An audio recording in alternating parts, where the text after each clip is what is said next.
Breathe in, breathe out. Your lips so cold.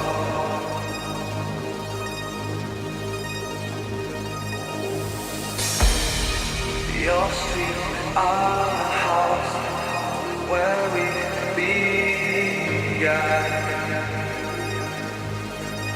Be kings and your home. It's all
the song has a very, very long fade out.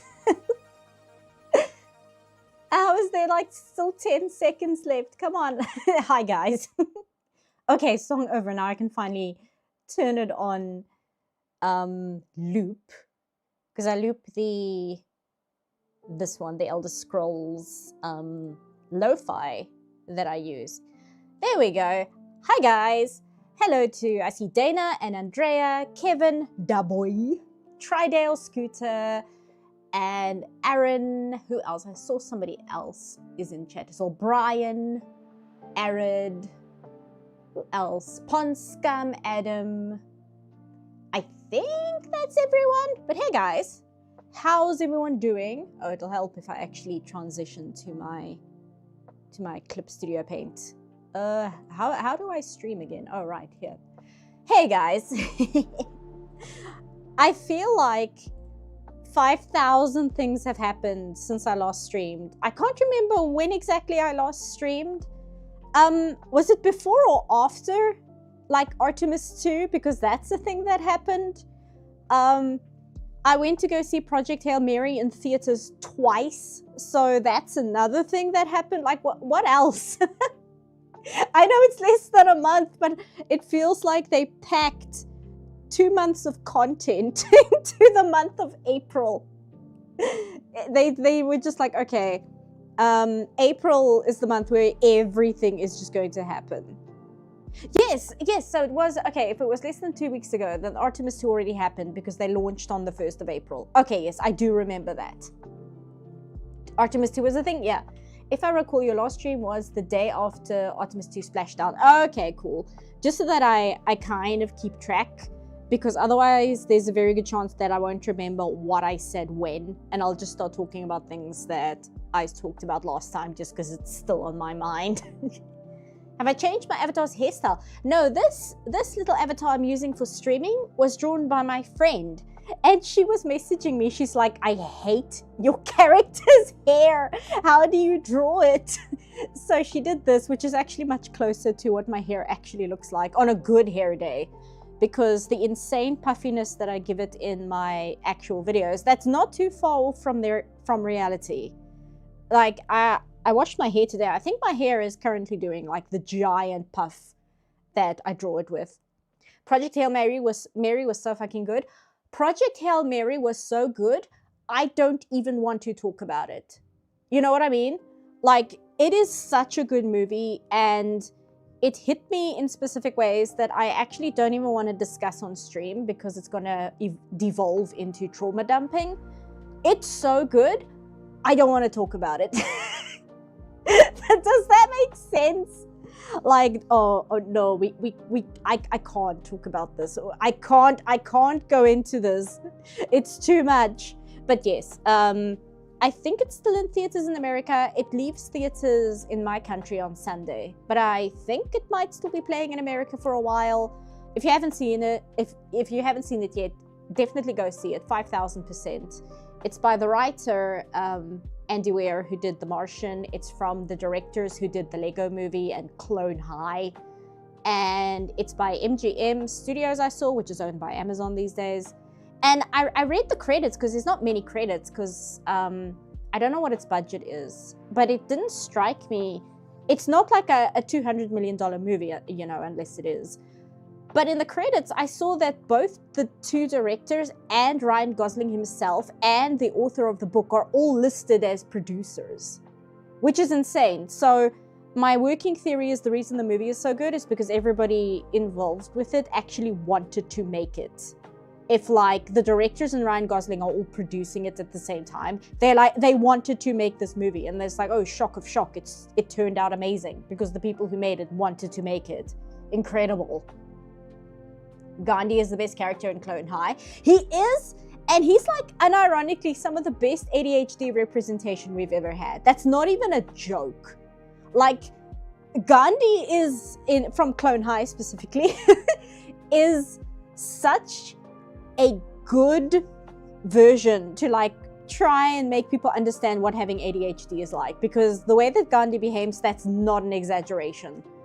Like the way that he is in general, that's not an insane stretch, like, at all. But before I keep talking, we need to decide who I'm drawing today, because last stream, I had to kind of do a makeup stream because my internet connection was absolutely terrible over the weekend. So I did do a request stream last stream, even though it was supposed to be a free stream. And today is actually the actual art stream, so you guys can like let me know what you think I should draw. Let me just check what all my settings are, because I was working on new expressions for the video, and I've got a few that I did actually. Let me grab some I can show you guys.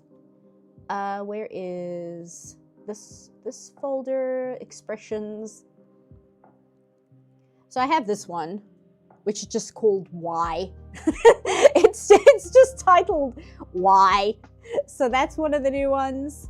The other one I got is this one. is another new one. And I know there's another one. Okay, those are just redraws that I had to draw from old when my avatar was wearing the old outfit, so they're not exactly new. Oh, and yeah, here we go. This is the other one. It's not as funny, but it's just like very nonplussed, which is what I needed.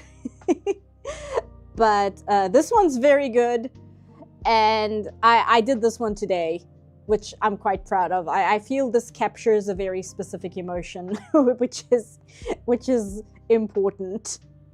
Sometimes I base the avatar poses on like memes or like Sailor Moon poses, which I feel just perfectly captures an expression. But sometimes I have like a very specific emotion in mind that I'm trying to get across, and I'm like, I need to draw something to really capture what I'm saying in the sentence. And like the why expression is me talking about a section in the second last episode of Velma season 2, where I'm like, okay, you have this major plot thing happening. We've done it now.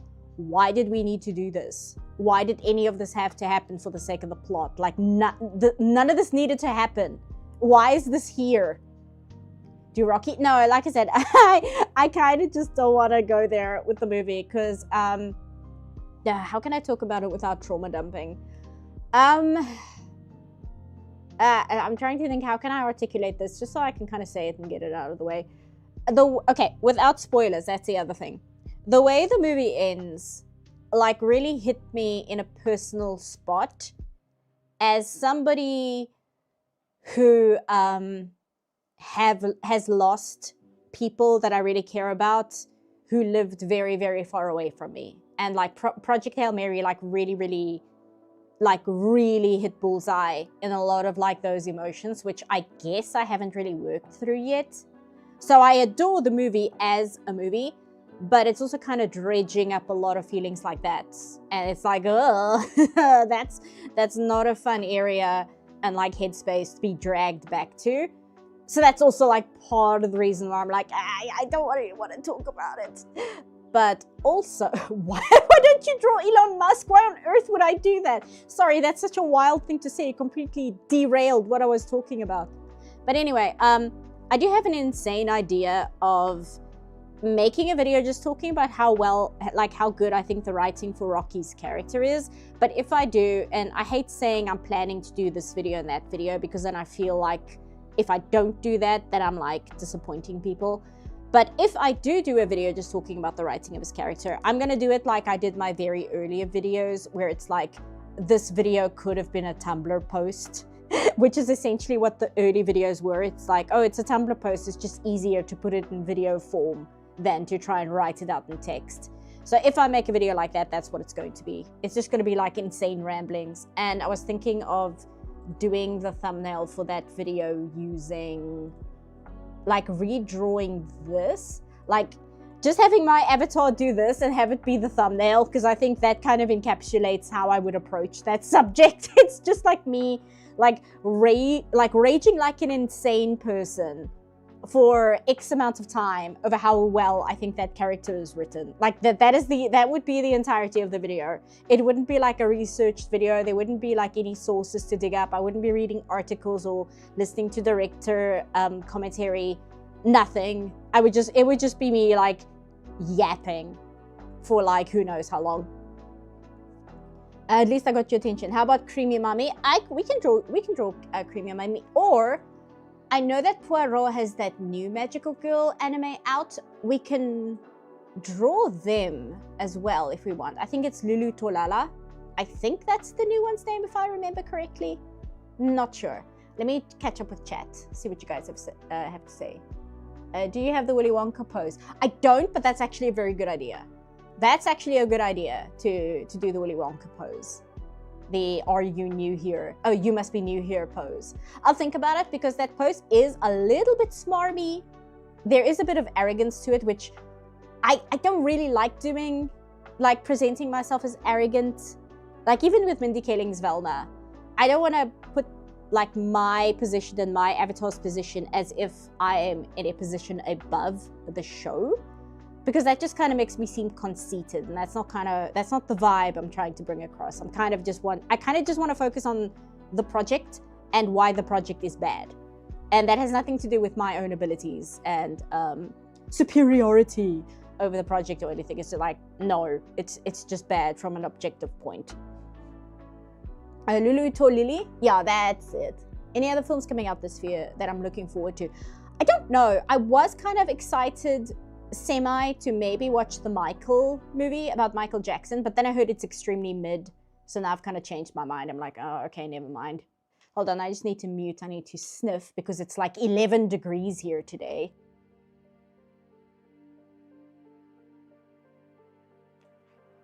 Okay, I'm back.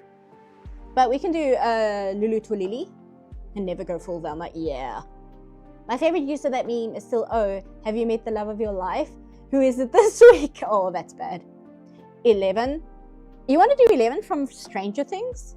We could, but you know, I've never watched Stranger Things.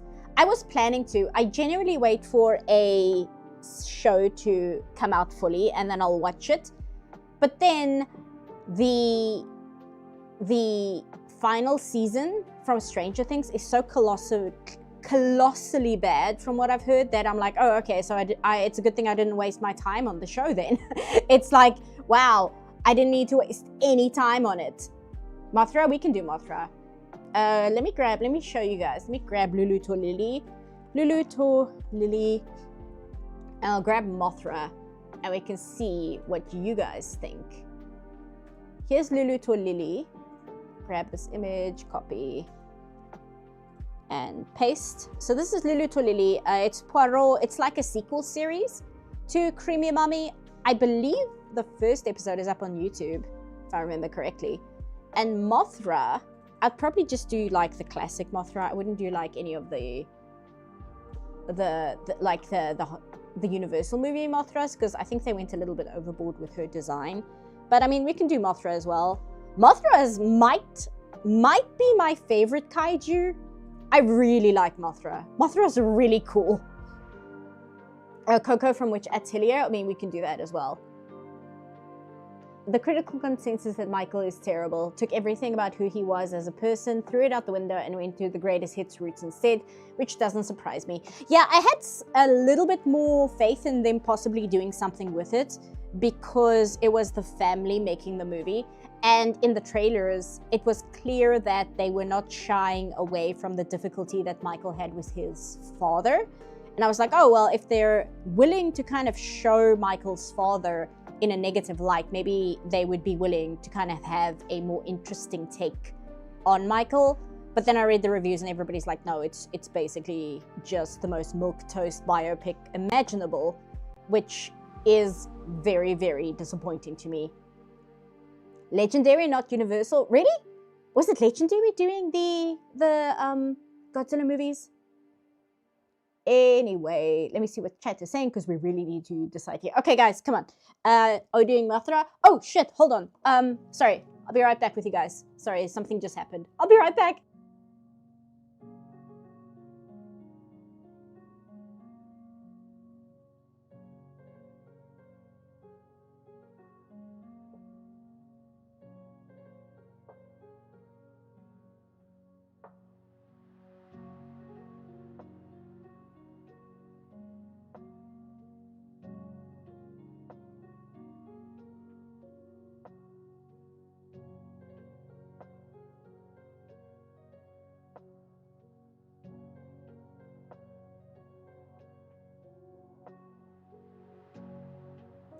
I got so excited talking about Project Hail Mary that my nose started bleeding.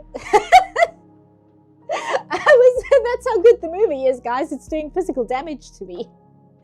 But anyway, are we doing Mothra or Lily? Lulu to Lily, what do you guys think? Then I can like start getting art on the canvas.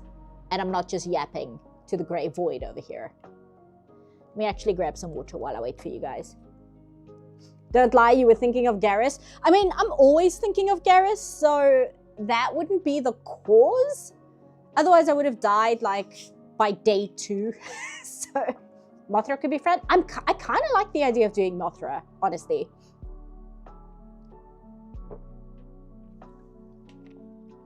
I'm seeing a lot of Mothra. Yeah, let's do Mothra. If I snivel in your ears, I'm very sorry. I think I've got it stopped, but if I do apologize. I know that's not the best thing to hear a streamer do, but I just got so excited talking about what is possibly my new favorite movie. I couldn't help myself.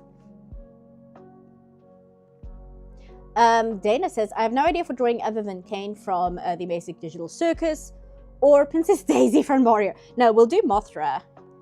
Should I just do her in this pose? Oh no, you know what we can do? We could have her like looking at the camera. We can move her over here. And she's kind of curved. I'm going to have to make her smaller if I'm going to fit the wings in. But she's kind of curved. She's got her thorax. And then she's... No, abdomen. This is the thorax. Sorry, my etymology. And we could like... I'm thinking of making her like perch on something. Oh, you know what we could have? We could have her perch on like Tokyo Tower. I'll put like a PNG of Tokyo Tower in. Actually, that's a good idea. Let me grab the PNG of Tokyo Tower. The one with like the fake PNG version. Tokyo Tower.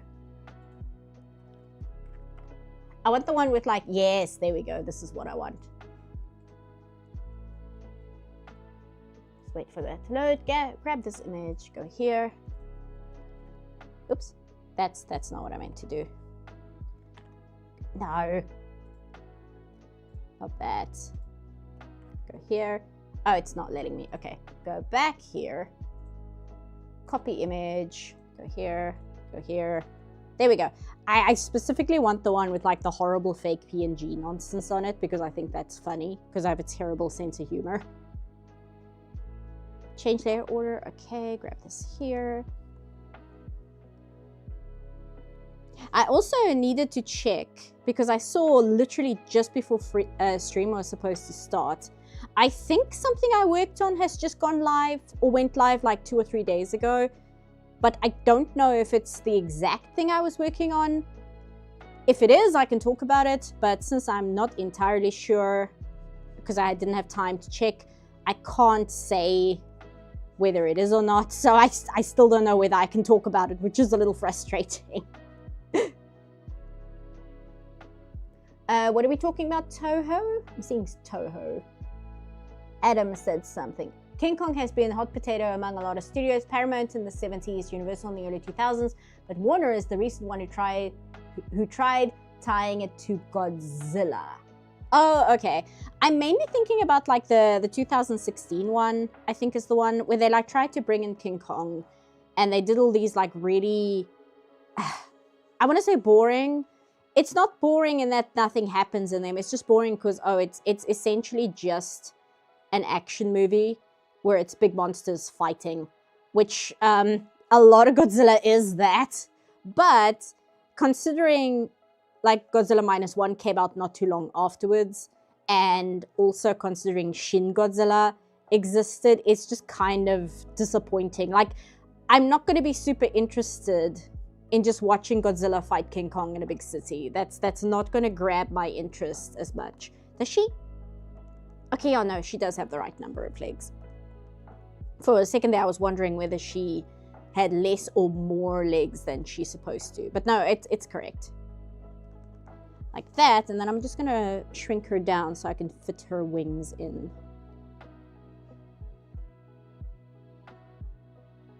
Do that. Bring her here. There. put her there. At least you're talking the basic Japanese. At least if you're talking the basic Japanese. Oh, okay. Are you hyped for the next Godzilla Minus movie? It depends what they do with it.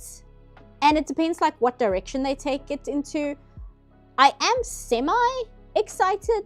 Godzilla is an interesting franchise in terms of the Japanese movies.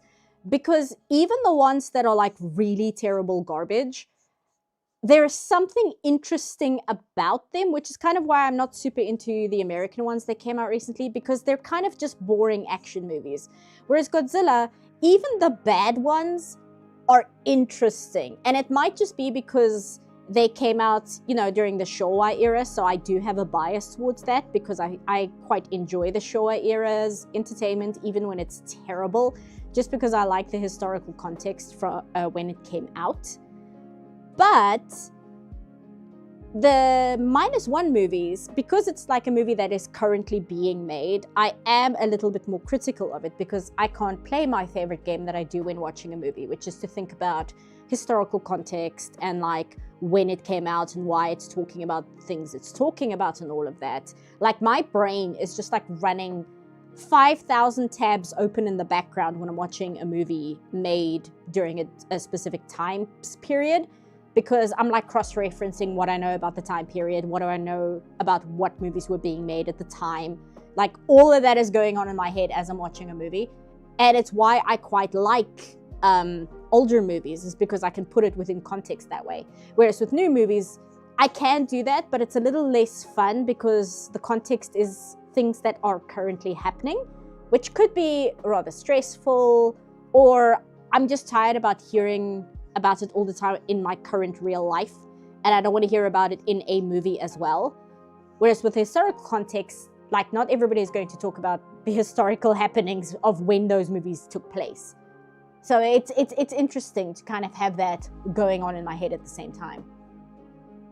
Do I like 80s J-pop? Akina Nakamura or Seiko Matsuda?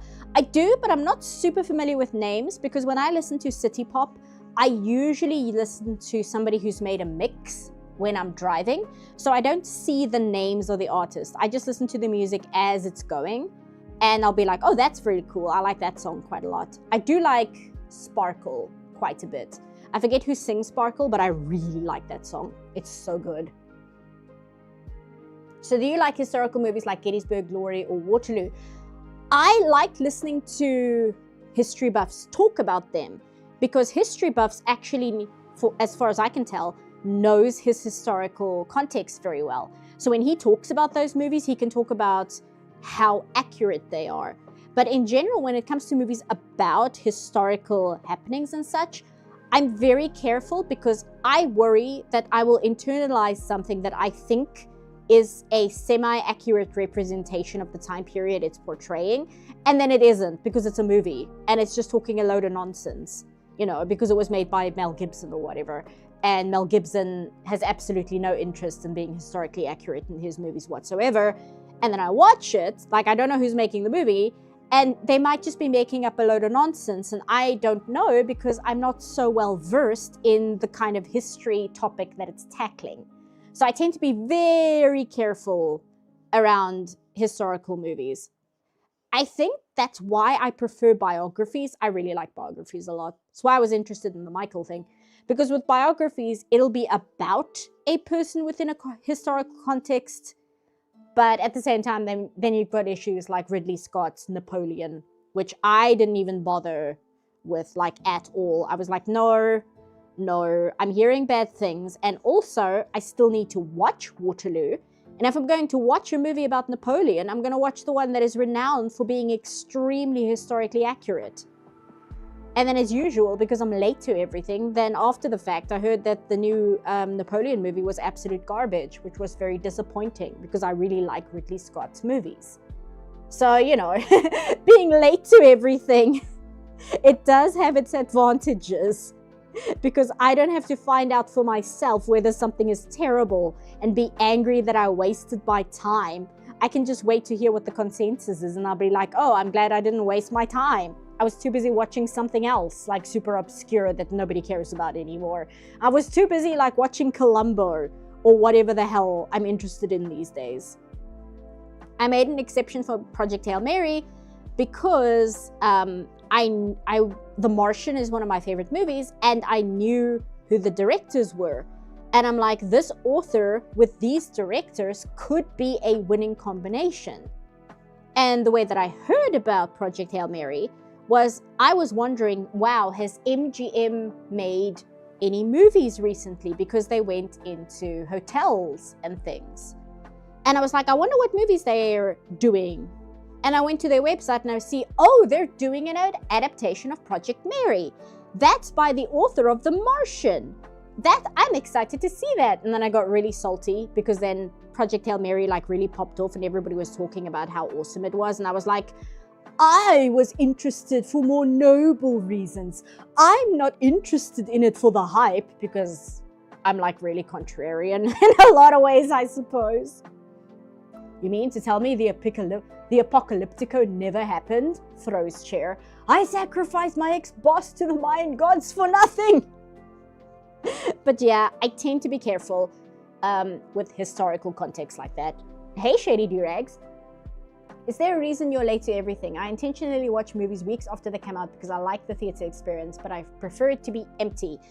With me, I don't know. It's not always intentional. Like Project Hail Mary, like I said, that one, because I knew that it was in good hands and I was quite excited for it and I wanted to see it in theaters. I didn't anticipate it becoming my new favorite movie of all time.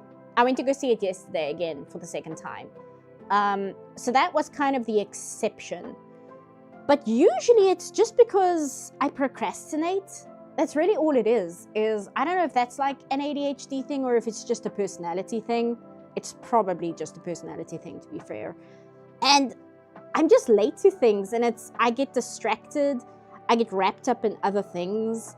And when I get into something, right, I don't get into something and then, for lack of a better term, consume it and then move on. I spend a lot of time on something when I get into it. And because I do that, it means that I fall behind because I'm still preoccupied with experiencing the thing that I'm currently into. So by the time I catch on to whatever the pop culture is again, it's like I'm like 5 years behind because I was so busy like focusing on this thing and like completely absorbing myself into it. And everybody else kind of moved on already. So that tends to happen a lot. That's okay, CPAF. The hotel division of MGM split away decades ago into an autonomous thing. Oh, okay. Okay, interesting. Because I don't really keep up with studios that much, aside from like Disney, which you have no choice but to keep up with, I suppose. But I was like, I'm sure MGM was like only really focusing on their hotels. But like I said, then I looked them up and I saw Project Hail Mary and that got me excited. And I saw the logos at the beginning of the movie. It's an Amazon movie, which is good in a way because it means it's going to come to Amazon Prime like very quickly. And it'll probably stay there for quite a while. Well, you know how these streaming companies go, but it just means there will be easier access to it. And I can probably order like a physical copy of it through Amazon at some point. But I'm going to have to use the American Amazon because my country's Amazon doesn't stock physical DVDs and Blu-rays. I think I've complained about that before. And it's like due to like a licensing, like something really stupid. It's like district licensing. Oh, your country doesn't have the licensing to get like the physical releases through our website. And it's like, okay, whatever. I think they're Japan's biggest selling group ever. It's one of the biggest ever. Oh, okay, you guys are talking about J-pop. Cool. I'm so up to date. I even watched Mulholland Drive Monday for the first time. DVD region coding nonsense? Kind of. It's like the horrible love child of that and whatever the heck is going on with streaming and like digital release. It's like, oh, we can't sell DVDs through Amazon because we need like the distributing rights and we don't want to deal with that nonsense because Amazon is very new in my country. So they haven't set that up yet, and I guess they don't care to do it yet because their website isn't super big in my country yet because we have our own websites for online buying and selling. Amazon has a lot of books that the other websites in my country don't have, but they don't sell DVDs and Blu-rays at all. It's very frustrating. Hey Blazer of Stars, have you finished watching The Amazing Digital Circus? What are your thoughts, and will you be able to see the last episode in theaters? I just need to watch episode 8. I haven't watched that one yet, and I don't think it's in theaters in my country. Iron Lung never came out here, which I'm a little annoyed by, but it's okay because it'll release digitally eventually, then I can watch it that way.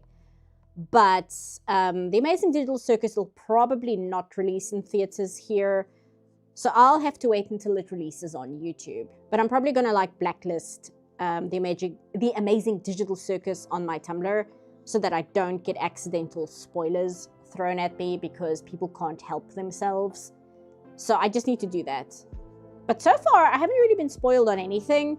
There's like one thing, but I don't even know if it's a spoiler, or if it's like somebody's like headcanon that they drew a picture of. I scrolled past so quickly, I didn't check it out too closely. But otherwise, I don't really know what happens in episode 8. And I have absolutely no idea what they're going to do in episode 9.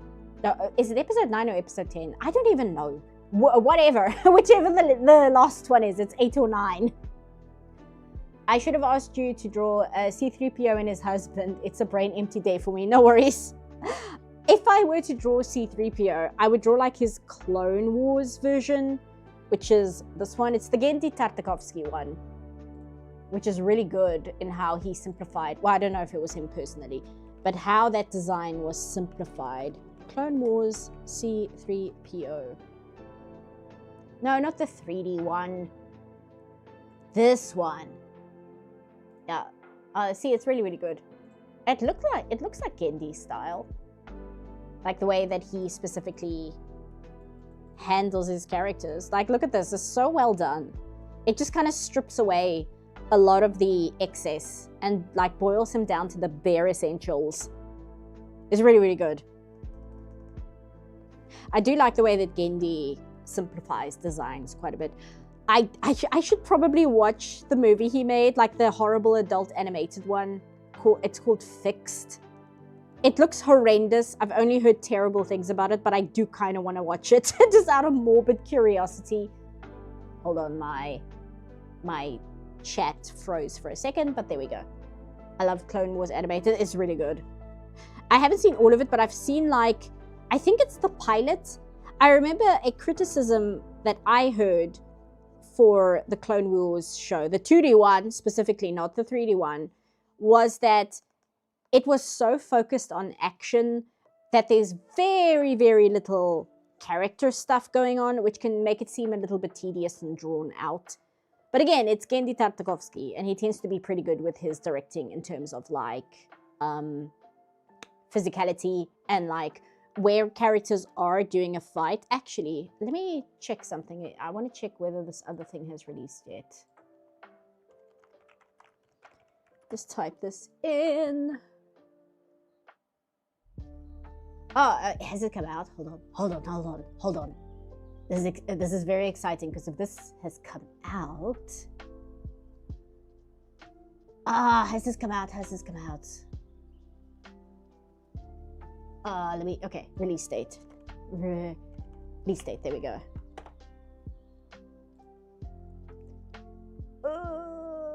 Oh, it's come out. Is it finished? Sorry, I'm being cryptic because I need to just know. Okay, it has finished. So I can mention, I worked on Primal Season 3. Sorry for the lead up, but I had to double check that Primal Season 3 had already released so I could let people know that I worked a little tiny bit on an episode of Primal Season 3. So, so that's why I was talking about Genndy's like approach to action and stuff, because I had 1 or 2 scenes from Primal with his characters, and it's really, really cool to get the line work and see like without any fancy camera work of how the characters move in the scene, and you just have the movement. You have none of the camera work, none of the post-compositing on it yet, and you just have the movement, and it's so good. His animation, I don't know, he probably himself did not animate the scenes I got, but his directing as an animation director, it's so well done how he handles things. Everyone take a drink. But yes, I really enjoy the way that he approaches action. So the criticism that Clone Wars has a little bit too much action to it, I guess maybe it can become, like you become tired of it and bored from it, but it depends how the action is done, right? Because I would say that I get very bored by action very quickly, which is true. I tend to zone out during action before I'm supposed to. But Mad Max Fury Road has taught us that just because something is majority action doesn't mean it's automatically boring. And that's just something to kind of keep in mind, right? So the Clone Wars, I want to watch more than the bit I did to see whether the criticism of, oh, it's a little bit too action focused holds water, or if I feel that that might have been just something that was said to kind of justify diverting it into doing CG a little bit more. Speaking of which, if I'm going to talk about Primal 3, let me see if the other thing dropped. Because I saw it on YouTube, but I just want to make sure it's the one that I worked on as well. Because if it is, that would be cool to mention as well. Let me just quickly scrub through this. Was this me? Hold on.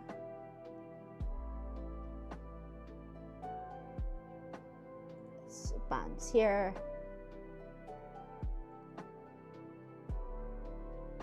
This might be me? It might be me. Let me check this one as well.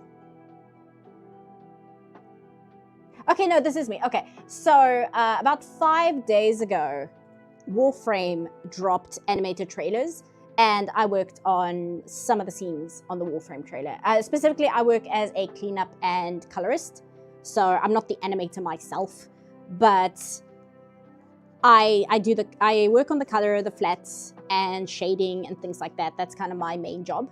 So the new Warframe was also me, because I saw that just before stream started, and I was like, oh, I worked on that, I think, if it's the right trailer, and it is, because I just quickly checked, and I could see some of my shots. So that's the other thing I worked on. If I'm going to mention Primal 3, then I can mention that as well.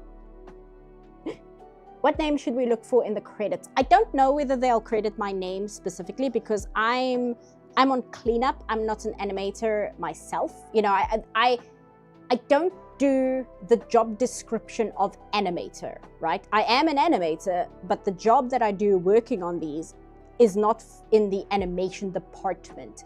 The department I'm part of is officially called Ink and Paint, but it's a little bit more than just ink and paint. It's color, it's shading, it's checking for any things that need to be fixed up, and things like if there's gaps in the line work and things like that. Like that's ink and paint, and that's more what I do. That N7 mug keeps your drink hot for an unreasonable amount of time. I can turn the steam off, but I like the steam, it's cool. What do you mean 40-minute drink? Drank for 40 minutes? Did I drink for 40 minutes? What are we talking about? I know you guys are playing a drinking game. At some point I'll mention that I'm bad with names, and then you can take a shot for that one as well. So your cleanup, breakdown, and checker combined? No, I'm not breakdown. Breakdown is also animation department. I guess cleanup is the best way to call it, but it is also doing color and doing shading and things like that. Depending on the project we're on, it's also like what kind of shading we're doing, like how are we approaching the shading process and things like that, because the movie that I worked on, we were using different methodology than we were for things like Primal and Unicorn Warriors and things like that. And the movie, that's not That's not out yet at all. I don't even need to check. I know for a fact it's not out yet.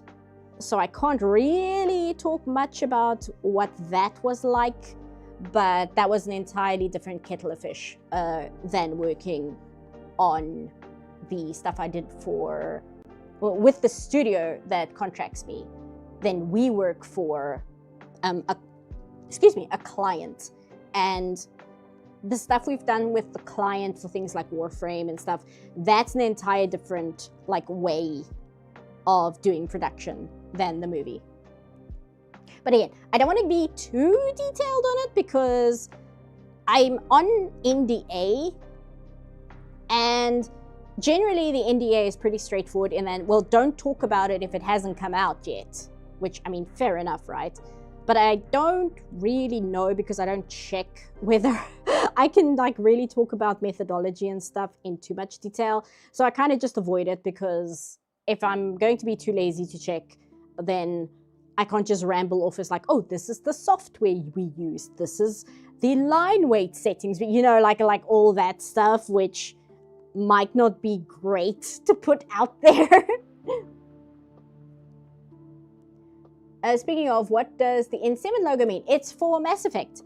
Mass Effect, N7 is kind of, it's not the logo for Mass Effect. N7 is a classification of, what are they called? Not Alliance. It's not Spectre. Is it Alliance Soldier? Is that just what it is? It feels a little bit basic to say Alliance Soldier, but I think that's literally all it is. Anyway, the classification of an Alliance soldier within the Galactic Alliance is designated by skill level. And class 7 is like the highest. And I forget what N stands for, but it's also a level of classification within skill level.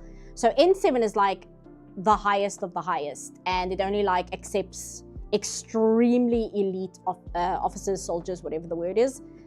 And Commander Shepard in Mass Effect is an N7 soldier.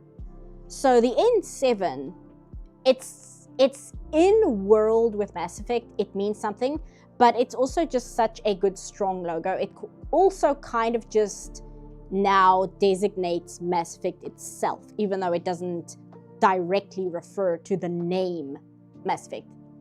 Black Ops Special Unit, yeah. It's very, very specific.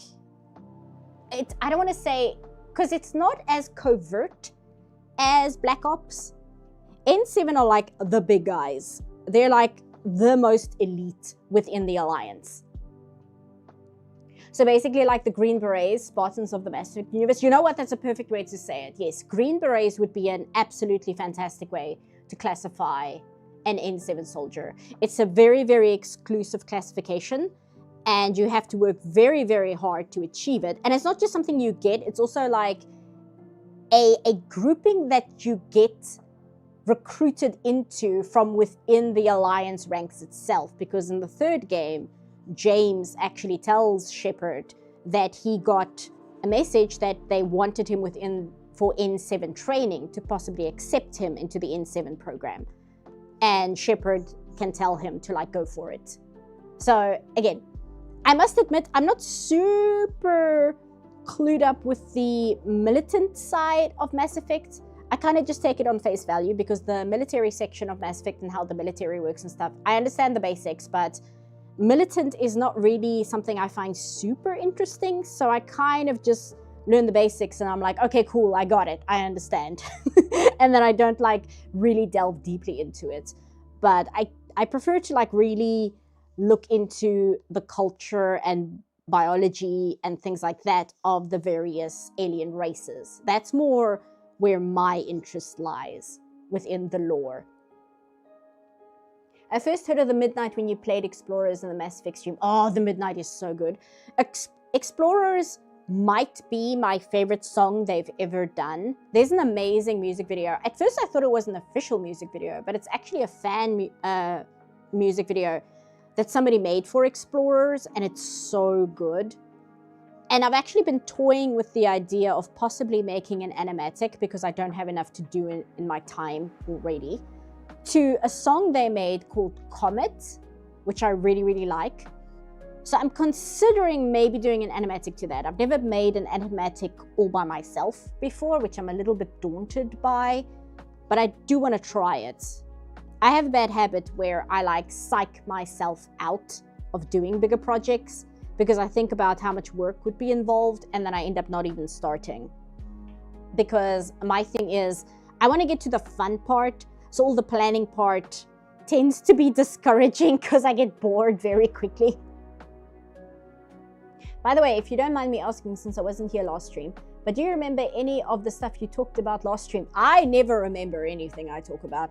I turned the stream off and I think to myself, good Lord, I hope I didn't say anything that's going to get me cancelled on Twitter or something, because I genuinely don't always remember what I was saying. I'm just talking off the top of my head and I'm just hoping I'm not like, I'm not like saying the worst thing imaginable and somebody is going to like compile all my worst takes and be like, can you believe this toxic streamer / YouTuber? Can you believe what they said this week? And I'm like, I genuinely don't remember saying any of this. The whole point of animatics in the first place was to make storyboards easier. Yeah, but you gotta see what some people do with animatics. Where's the one I have for Shadow Generations? Because I downloaded it actually for the Velma review. And it is so impressive, even though it is so simple. Where it's this one. Okay, no, that's, here it is. How can I get it on screen without blasting everybody's eardrums off? Because I'm scared if I'm going to just drag and drop it into Streamlabs, that it's just going to start playing and it's going to be very loud, and I don't want that. You know what? I'm not going to do it. There's an animatic for Shadow Generations, and it is so well done, but all the characters are basically just drawn like this. Like, they'll have Rouge and she'll just be like this, just to kind of indicate where she is. But then the movement in the animatic is so strong and it's so well put together. And it's really intimidating when you see that, because it's somebody who absolutely knows what they're doing, being as economical as possible to make something incredible. And you just see that and you're like, oh, good Lord, this person knows what they're doing. Oh, no. You don't really do or say anything that would make anyone want to cancel you. I hope not. It's like, oh, man, guys, what if I'm like actually like a really bad person and I don't know because I black out while I talk on stream? You know, like that irrational anxiety afterwards is of like, oh dear, I just talked a lot without much of a filter. I hope it wasn't absolutely horrendous. Let's be real, those types of people have kind of jumped the ship for Blue Sky and nobody pays attention to Blue Sky. I can't really say much on that because, again, Tumblr is my hangout, and we like it that people pretend or act like we don't exist anymore. I saw a post that was like, funny how everybody always talks about Tumblr is dead, but then they absolutely know how to find us when they want to steal our posts and retweet them and make TikToks videos pretending they said it first, which that is actually a big problem of people on TikTok. They'll say Tumblr posts as if they came up with them for their videos. That's like an ongoing problem. It's really, really annoying. Your woke 2.0 approved. I stacked it. I hope I don't get cancelled. Yeah. Next thing you know, you end up getting talked about, unblocked, and reported. I think also that's kind of on my mind because I've been watching the EFAP coverage of Ant Gramouglier before stream, and it's such a horrendous situation. And I'm like, how do these people exist? I like, genuinely, good Lord, absolute rancid behavior all around. Incredible. Ant is a guy. He's the guy of all time. So that's kind of also why it's on my mind, because I'll watch people like Ant say things and I'm like, oh, I hope that I never ever lack the self-awareness to make these mistakes. I'm in a demographic people want to be shitty to, but I've always felt welcome here. Well, that's good. That's good. You don't have to say what it is if you don't want to. So don't feel pressured to say. But I am glad of that at least. Because yeah, I'm just like, dude, I'm just here to talk about cartoons. I'm here to talk about cartoons and animated movies and Rocky from Project Hail Mary, and that's about it. And Mass Effect. I will try and like get a Mass Effect reference into almost every single video if I can. That situation is a massive train wreck. It's wild as well because I've only watched one video of Ants. I watched the video where he covered Lily Orchard's like writing advice, quote unquote. And the only reason I watched that video is because I was watching Cy Scribbles cover some Lily stuff because Cy is really funny. And you know, sometimes I just like having stuff like that on in the background while I'm working because it's low calorie intake.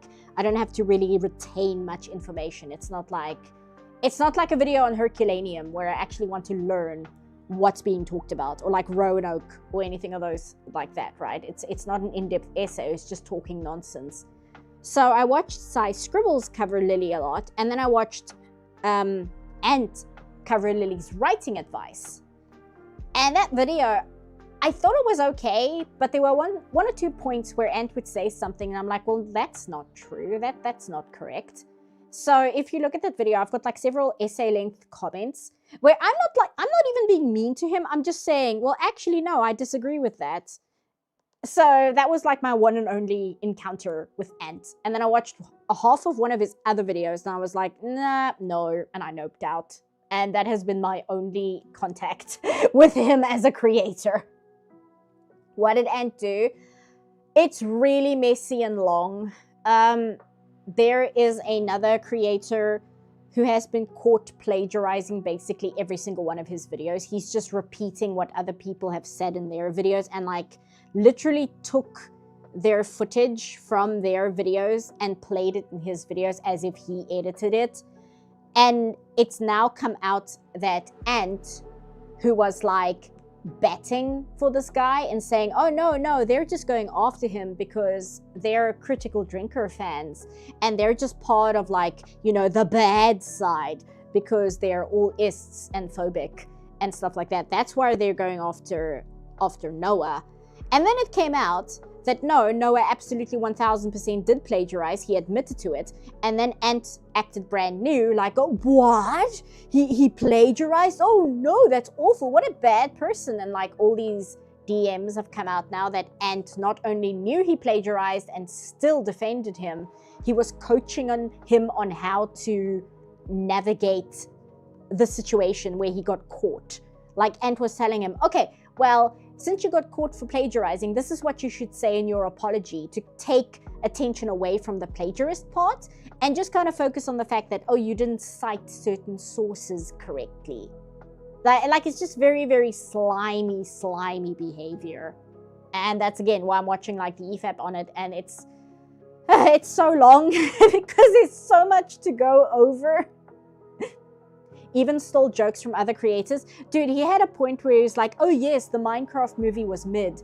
And then you find out that he hasn't even seen the Minecraft movie, which neither have I, but I'm not gonna tell you, oh, well, you know, it was a terrible movie. I haven't seen it.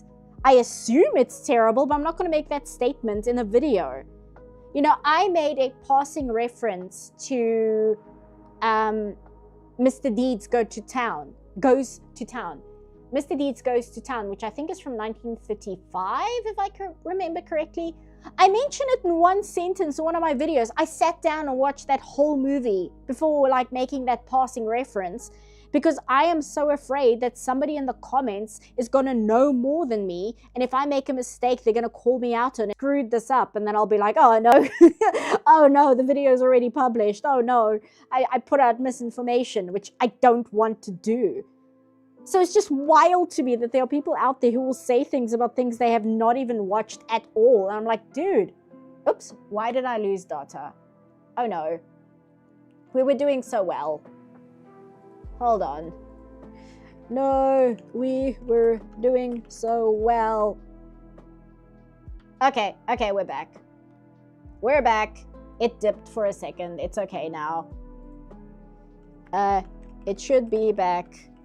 Hopefully. That was very strange. It just dipped for no reason.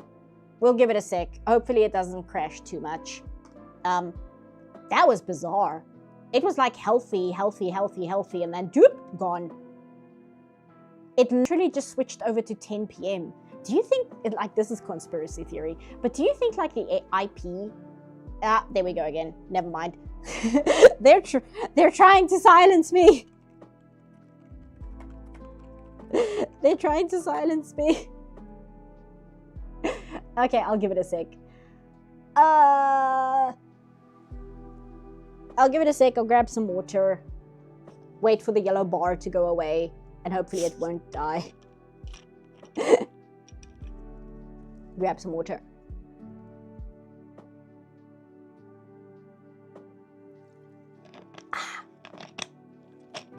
They heard me talking. They heard me talking nonsense. They heard me like dragging another YouTuber. And they're trying to silence me. They're trying to keep me from telling the truth. I don't know who they are. We'll just like insert somebody into the they that is most convenient to the topic. Oh, while I'm waiting for the stream to sort itself out, let me save. Because I always forget to save, and it hasn't bitten me yet, but I'd like to avoid it biting me. Because that's another nightmare situation, is if Clip Studio Paint crashes while I'm streaming and I like lose everything. Yeah. It seems okay now. We'll give it a sec. We'll give it a sec and then I'll get back to drawing. She's dead, Jim. I'm not. I'm here. I'm sure I'll get other moments of John Hamm trying to get me to download gaming apps. I'll be a little behind for a few minutes because of my own laptop. Please carry on. Yeah, no worries. I just learned the save hotkey and press it randomly out of habit. Yeah, I think it's just control save, but because this is a brand new document, I haven't saved it as anything yet. I've saved it as Mothra now, but I can't just hit the hotkey because it's going to ask me to input a name. That's the part I forget. The straw man in the fields, you can't see them, but they're out there. Yeah. Okay, are we good? Are we normal? Can I get back to it? Are we all good in the chat, guys? Chat, sound off if you're alive. I hate the AI summary. I'm looking for a shepherd model for 3D animation, and this recommends sites with 3D models for printing. Yeah, that's really annoying. I've had that problem too. Sounding off? Okay. Yeah, I can see you, Diamond Lock Productions. No worries. Should have saved it as literally your mom. Present? Okay, cool. Then I'm gonna get back to it.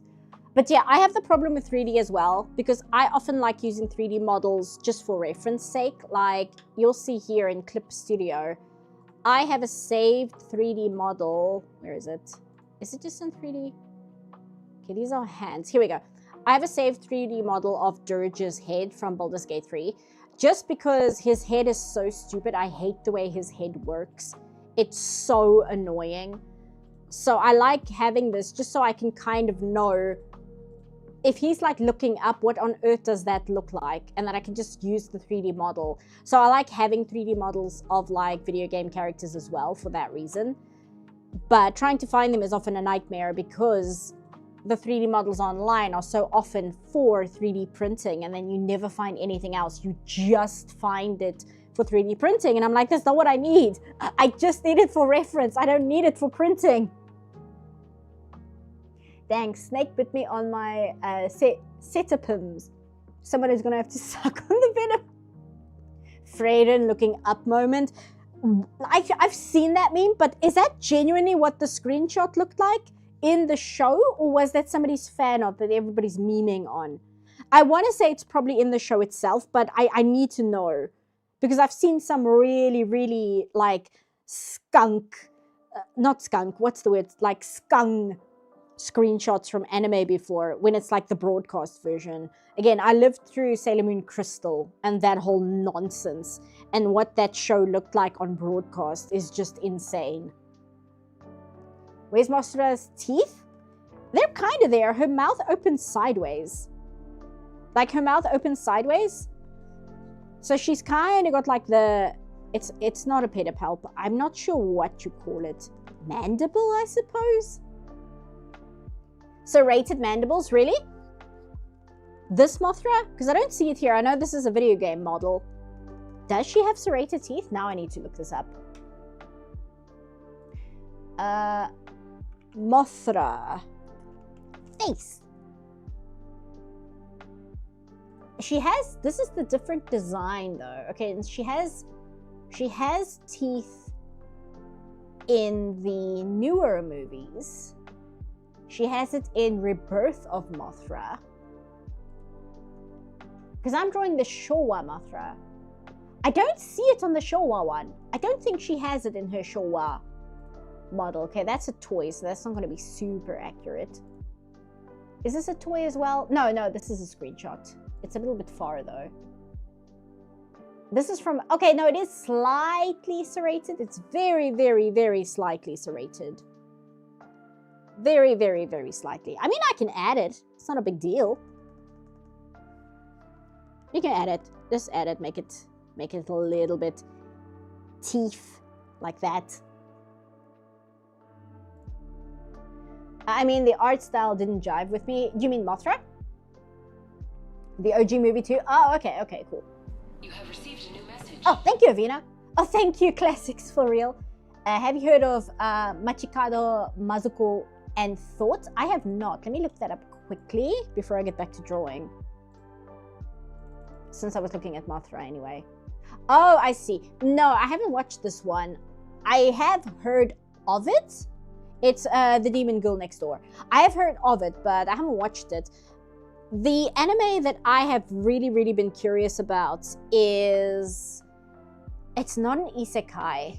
It looks like one, but it's not. It's got the same art style as one. I can't remember what it's called. But there was an anime I was looking into watching. And then there's one on Netflix that I also have been meaning to watch.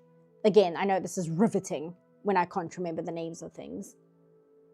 Anyone who's kept track of all the phases, please feel free to answer. How often on average does Toho revamp the kaiju designs? It depends.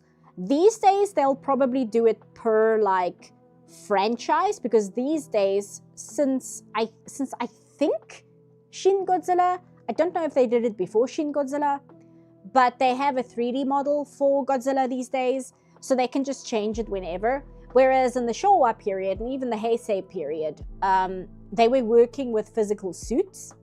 So the suits would very often get reused for movies until they would start falling apart. But like the original Godzilla suit, I think that was only used in the first Godzilla movie because it was so heavy and hot that the actor would like literally pass out wearing it. So they only used it for the first movie because it was such a nightmare just to operate. But yeah, these days I think they would just switch it out depending on the movie. But back in the day, it was really, really dependent on a physical suit. So it wasn't really a question of just like, okay, well, we'll just make a new one. They did sometimes, but there'll be periods where the suit would show up in like 5 movies just because it's the one they had. Does that mean that the dancing lobster from the Amanda Show are kaiju? They're not big enough to be kaiju. They could be if they were bigger. But no, because kaiju, it like literally means like giant monster, doesn't it? This also happened to Jerry Ryan. Godzilla's face in the Showa, Heisei, and Millennium series do change a lot. Yeah, it does. Like, they go through different designs. It also depends on what kind of Godzilla movie they're making, because there are certain Godzilla movies which are supposed to be upsetting, and then there are other Godzilla movies which are meant to be for children, like very, very blatantly for children. And in those, Godzilla tends to look a lot goofier, a lot less menacing. And then in the Heisei, they went back into him looking like really scary again, so those tend to be a little bit more aggressive looking. And then, you know, Hideaki Anno came and made Shin Godzilla and just made like the most horrific monster he could possibly imagine. From the guy that gave us Neon Genesis Evangelion. He's like, I feel like designing like just a horrendous Godzilla monster, and it's like really terrible and horrifying because it's the Godzilla monster that's like, oh God, why am I alive? It means strange beast. Oh, okay. I have quite a few problems with anti-woke YouTubers because of most of the time they try their best to defend slop usually, and they paint most people who dislike certain stuff as phobes or ists. Yeah, if you weren't here earlier, we were talking about the Ant Gramuglier thing that came out and the plagiarist stuff that came out, and it's like that crowd. They're like, oh, we have to get rid of this YouTuber because he criticizes movies in a way that we don't like. It's like that crowd, which I have absolutely, I get so bored, you know. I get so bored by that argument. I'm like, can we talk about whether the project is actually good or not? Can we like actually talk about the craft, like the actual act of movie making? Can we like focus on that? Can we please talk about that? Big first introduction to Godzilla was one of the cartoons from, was it the 70s or 80s? There was an 80s cartoon, an American one, and there was also one in the 90s following the American Godzilla movie. I don't know whether the American Godzilla movie was my introduction to Godzilla. If it was, that's very sad, but I think that might have been it.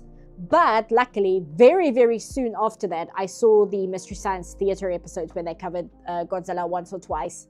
And those are not good Godzilla movies, but they're like charming and stupid, so I like them anyway, even though they're technically bad.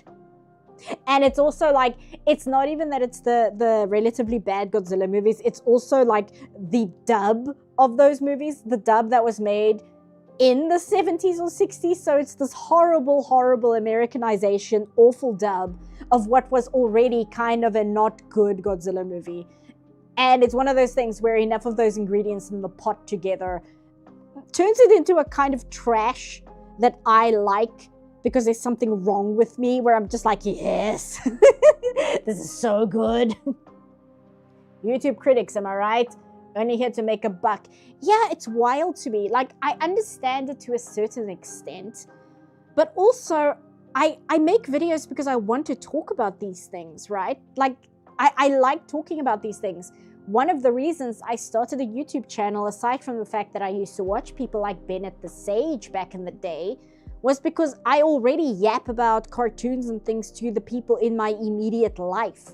I might as well do it in video form, and then I can yap to even more people about animated stuff, like why animation is good or bad. Like that was the incentive. Like the cash you make from it is nice, and that encourages you to keep going. But it's really, really weird to be like, so you don't even care what you're talking about? Like that's such a bizarre way to approach it to me. And I think it's bizarre to me because I would lose focus and interest so fast if it was something that I wasn't actually passionate about. Like my brain would just be like, this is boring, and then it would go do something else. It can't do it just because, oh, we can monetize it. Like my brain doesn't work like that. If it did, I would have a lot less problems in my life. I'm in a community for Sus Records, who makes comedy music using AI, but he writes and composes them entirely, and he's really talented, and so his songs feel less garbage. Yeah, it's a rocky slope. I tend to be pretty much against it at all, but I'd be lying if I said that I haven't laughed myself hysterically at Best Guest. And what Best Guest does is he does like video game content. He did a video on Kenshi, and he made like a really obviously AI song about his character in Kenshi, and it's just for that video. And it's AI and it's terrible, but it made me laugh, I cannot lie. So in principle, I'm against it. But I can't pretend there hasn't been one or two cases where I'm like, damn it, that's actually really funny. Like this person actually like put in the effort to make something funny. But yeah, no, not a big fan, even though it does make me laugh sometimes. It's that meme. It's that meme of like, I'm laughing at this, but I'm shaking my head at the same time just so that everybody knows I don't approve. Like, I'm literally that. It's literally me. As long as someone is passionate about the thing they're talking about and is accurate about what they talk about, I don't care. That's the thing, right? I've watched YouTube videos about subjects I actually don't really care about just because I wanted to hear the person talk about it because they obviously cared about it. Like, I've spoken about this before. There's a video on YouTube about a specific boxing athlete from the 60s, around the same time as Muhammad Ali. And it's a really interesting, fascinating video because this boxer was also a Black American, but he didn't have like the clean cut, like role model look or behavior to him that the way Muhammad Ali did. So they would stereotype him into basically being a villain to Muhammad Ali's like good boy persona. And it like really, really got to this boxer where he wanted to be liked as an athlete, right? He really tried hard and he just couldn't do it because everybody kept pushing him into a box of a villain. And then he kind of just he got to the point where he's like, well, if that's all people are going to see, then that is the role I'm going to fulfill as an athlete.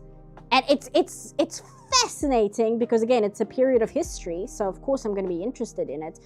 And it's, in a way, a biography. But that is not a subject that I myself am directly interested in it. But this person who made the video is obviously so passionate about it that it was just so interesting to sit and listen to.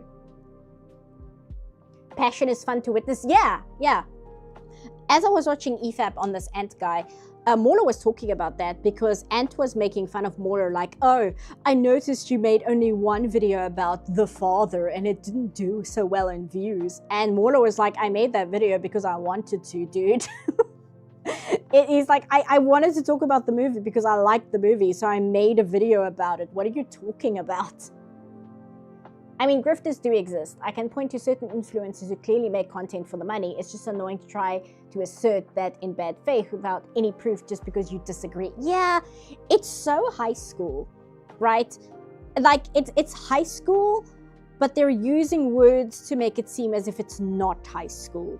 Whereas at the end of the day, it still is very, very high school. And again, it's just boring to me because I'm far more interested in the topic. Again, can we talk about the movie, please? Can we talk about why the movie is good? Can we talk about why the movie is bad? Can we talk about that, please? I really don't care about personal beef or like this person is ontologically evil because they said Star Wars is bad. I'm like, oh, why? Speaking of which, I still need to watch Andor. Like, I watched The Force Awakens in theaters and I almost walked out because I really, really didn't like it. And then I didn't watch anything new Star Wars at all. I watched Rogue One with a friend because they really liked it, and that's the only reason I ended up watching that. But I hear Andor, everything I have heard about Andor is that it's actually really, really good. So that is the one new Star Wars property where I'm like, I probably should check that out because the premise alone sounds interesting. And then the fact that people say it's actually good is, I'm like, okay, no, I want to see that. I want to see that. I want to check that out. You still haven't watched Andor yet? No, I haven't, but it's because, again, I saw The Force Awakens and I'm like, okay, well, I'm done with Star Wars now. I lived through the prequels. I don't need to do this again. So I was like, yep, it's fine. And then people were like, okay, but Andor. And then more and more people kept talking about it. And I'm like, oh, okay. No, cool. I'll check that out then, right? Andor has the problem of being a slow burn. It lost a lot of people early. I did hear that. And it's a shame because I think being a Star Wars property, if I had to just assume things, I guess because it didn't open up with like a massive space battle, a lot of people were like, this is boring. This isn't Star Wars. I can totally see that being a thing as to why it lost people. I never watched The Mandalorian. My friend said the first season was all right, but from what my friend told me, he's like, just watch Lone Wolf and Cub. Like, just watch the Lone Wolf and Cub movies because it's cribbing off of those movies. And the Lone Wolf and Cub movies are just, you know, they're good. I haven't watched them, but I've read quite a bit of the Lone Wolf and Cub manga back in the day. it's a little difficult to read just because the cultural way that the people in that manga live, I remember being quite horrified with it just because it does not paint the reality of living under the shogunate in like a positive light. It kind of paints it as really terrible, like the extremely rigid caste system. So reading it is quite upsetting in a lot of ways because I'm like, everybody is acting like a lunatic, and it's like that's just the reality of what it was like living under the shogunate in like the 1600s. It was just like that. So I've read a bit of Lone Wolf and Cub, but I hear the movies are quite good. I mean, they reference Lone Wolf and Cub in Samurai Jack, so it has to be good, right? I will say Skeleton Crew was a fun series. I am unsure. I've heard mixed things about Skeleton Crew. I've heard The Bad Batch isn't bad, ironically enough. I heard that's another one where people are like, no, that one's worth watching. It's not like the height of television or anything, but it's a pretty good series if you know what you're getting into. And I kind of like the premise of that one as well. It sounds interesting enough where I'm like, oh, well, if this is good, it's probably quite nice. But if it's bad, then it's just more modern Star Wars, and it's like, ugh. It's not so much that, it's because it takes quite a few episodes to get to the actual plot. And I don't want to spoil it for you, so I won't go farther than that. But it is true that it doesn't feel like Star Wars. Okay, no. When I get to it, I will give it a chance then. I will, like, as much as I'm able to before I get distracted by something else. I'm not going to just turn it off because I'm like, oh, this is boring. Because I'm trying to think for a comparison of something that I watched that would be like that. The best I can think of, but it's not a TV show, is Night on the Galactic Railroad. Because the movie Night on the Galactic Railroad, it's so good, but it takes 30 minutes before the movie really starts. And a lot of the setup is important, but it's still 30 minutes that you have to sit through before the story like starts progressing. It just kind of feels stagnant for such a long time until we get going, you know what I mean? Wait, it's been 20 minutes, drink up quickly. Are we like timing drinks? I mean, I'll take a drink. Bad Batch fell off in the later seasons, IMO. That happens quite often.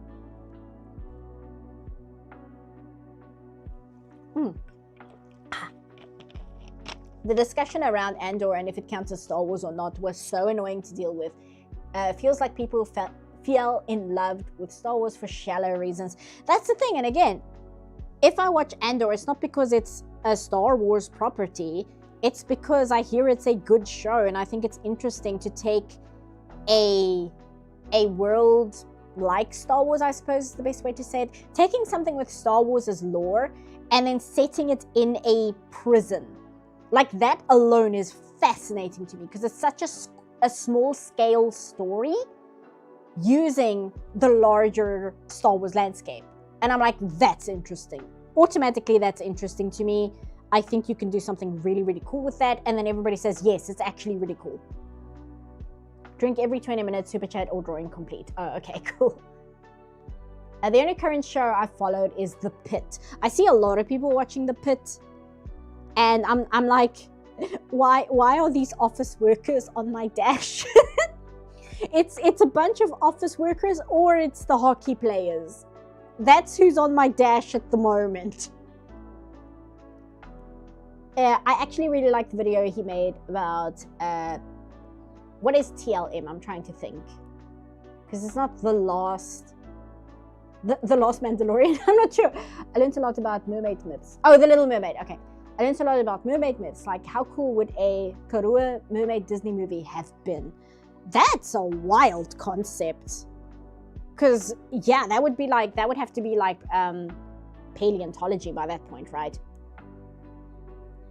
I like hospital shows, but most after ER, I don't care. Like, my big hospital show was Scrubs, which I am sure shocks absolutely no one that that's the one that I imprinted on.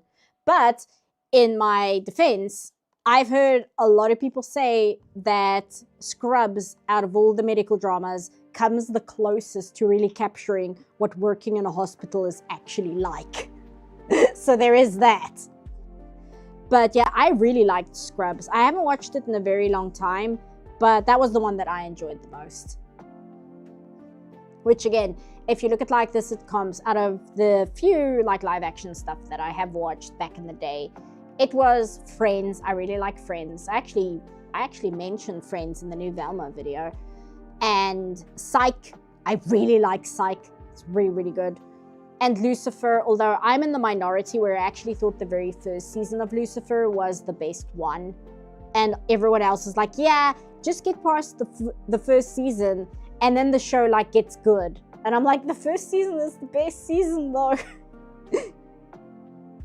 When you tell yourself you're not hearing the same voice everywhere you go, and it's just your imagination, then Monica Ryle's name scrolls up the credits. Oh, yeah. I actually had so much fun in theaters watching Rise of Skywalker because you're watching what the fandom said they wanted and you knew it would be stupid, but the way Disney carries it out is just, yeah, like, I guess that was my experience with Prometheus, because I went to go watch Prometheus because of course I did. I like Alien, and Prometheus was just so terrible, but it's so good looking because it's Ridley Scott, but it's so terrible, but in such a unique way that it became entertaining again. Because I was just sitting there and I was having the best time because this movie was so bad and the cinematography is so good, but the movie is so terrible. So I'm just sitting there, I'm like, I'm having the best time with this really awful piece of trash. Have you ever watched Zach and Donald from Scrubs' rendition of Baby It's Cold Outside? Excuse me, I'm not sure.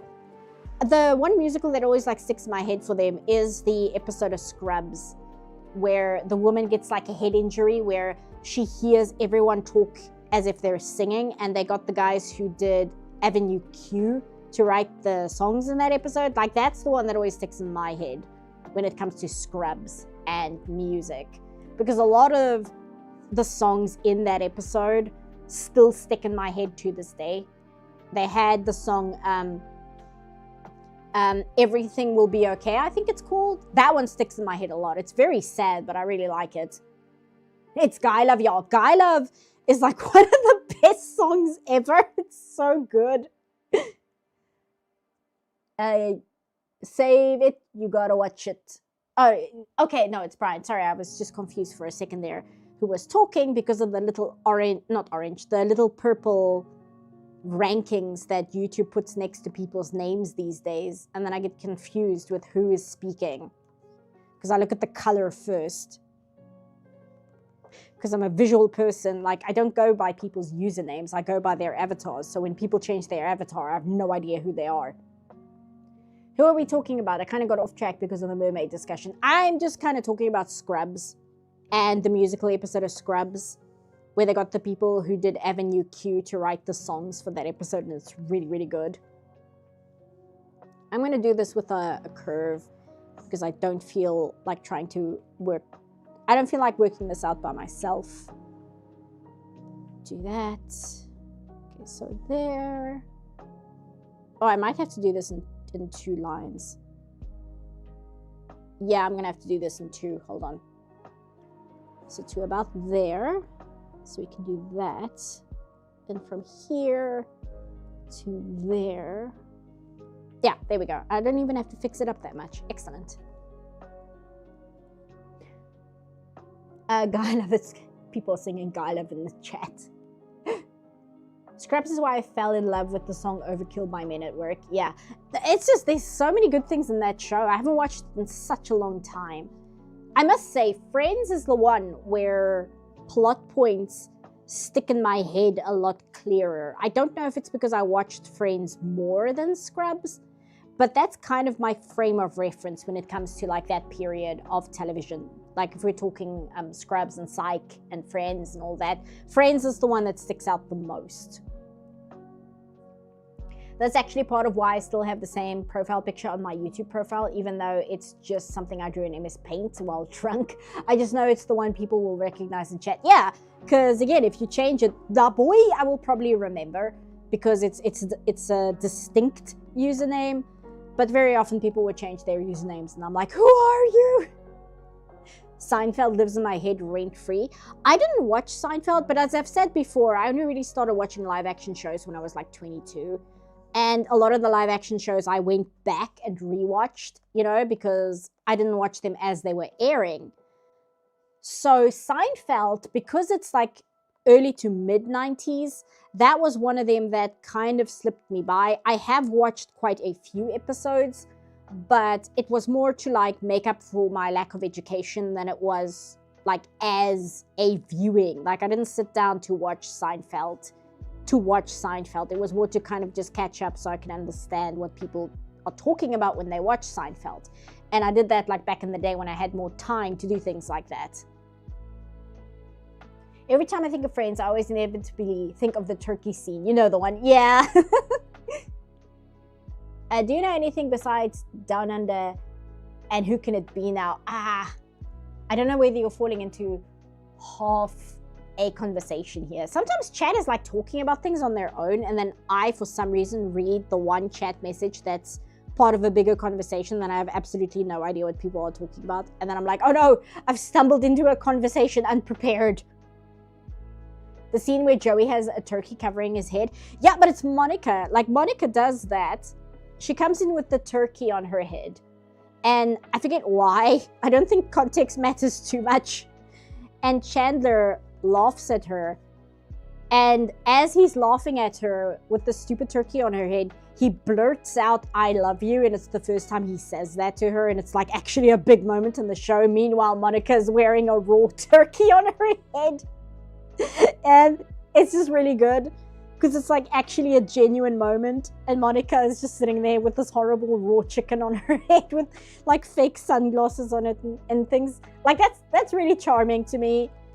It's silly and it's a little ridiculous, but it's just grounded enough where it's charming. It's not trying too hard to be wacky. Hey HJ Fires. Funnily enough, I came up with Da Boy last minute before a stream because my old username sucked. I was talking about Men at Work. The lead singer showed up in Scrubs. Oh, okay. Yeah, that's the one where I like know the name of the band, but I couldn't tell you anything they actually sung. Like, if you told me the songs, like you mentioned Who Can It Be Now earlier, like I recognize that, but I wouldn't be able to tell you, oh yes, that's obviously by the band Men at Work. What else do I need to do? Okay, I'm going to use a curve line on the secondary wings as well. But I do, yeah, so I don't need to do this in more than one part. There we go. Between Burn Notice and Leverage for Fave live action shows, never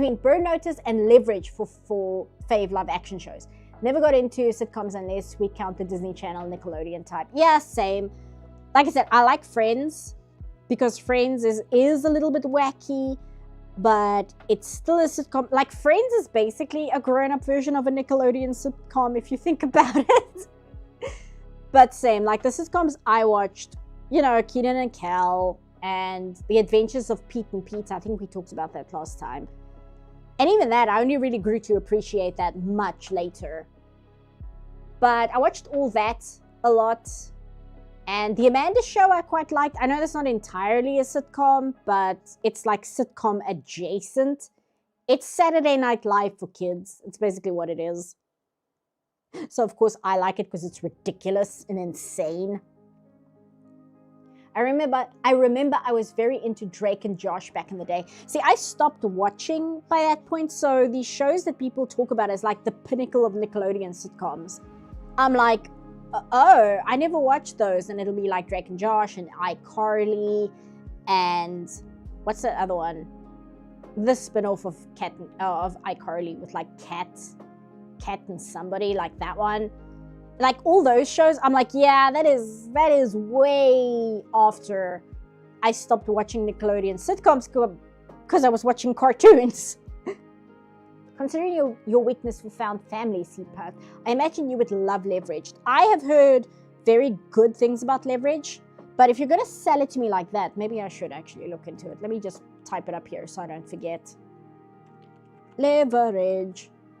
I know that Mauler while they were talking about like shows that they liked, because Ant accused them of never liking any queer media whatsoever, and Mauler immediately countered with Blythe Manor is like one of his favorite shows of all time.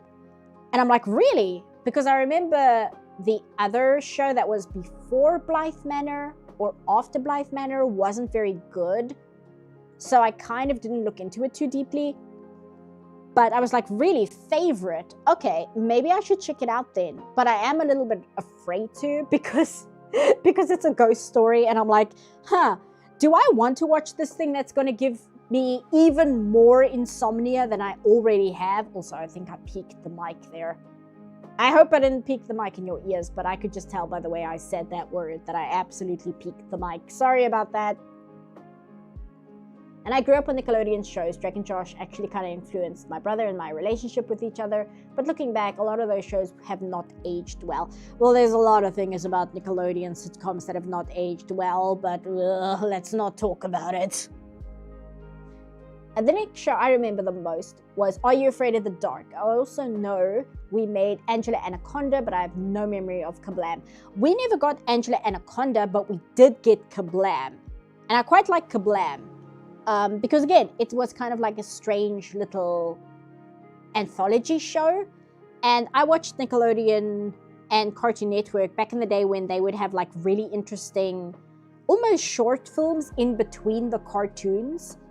So things like Kablam and all that, I already quite liked because I was just used to that being part of the channel already, that there would be these strange little anthology and short film things between the cartoons. So it just kind of really, fell well into that.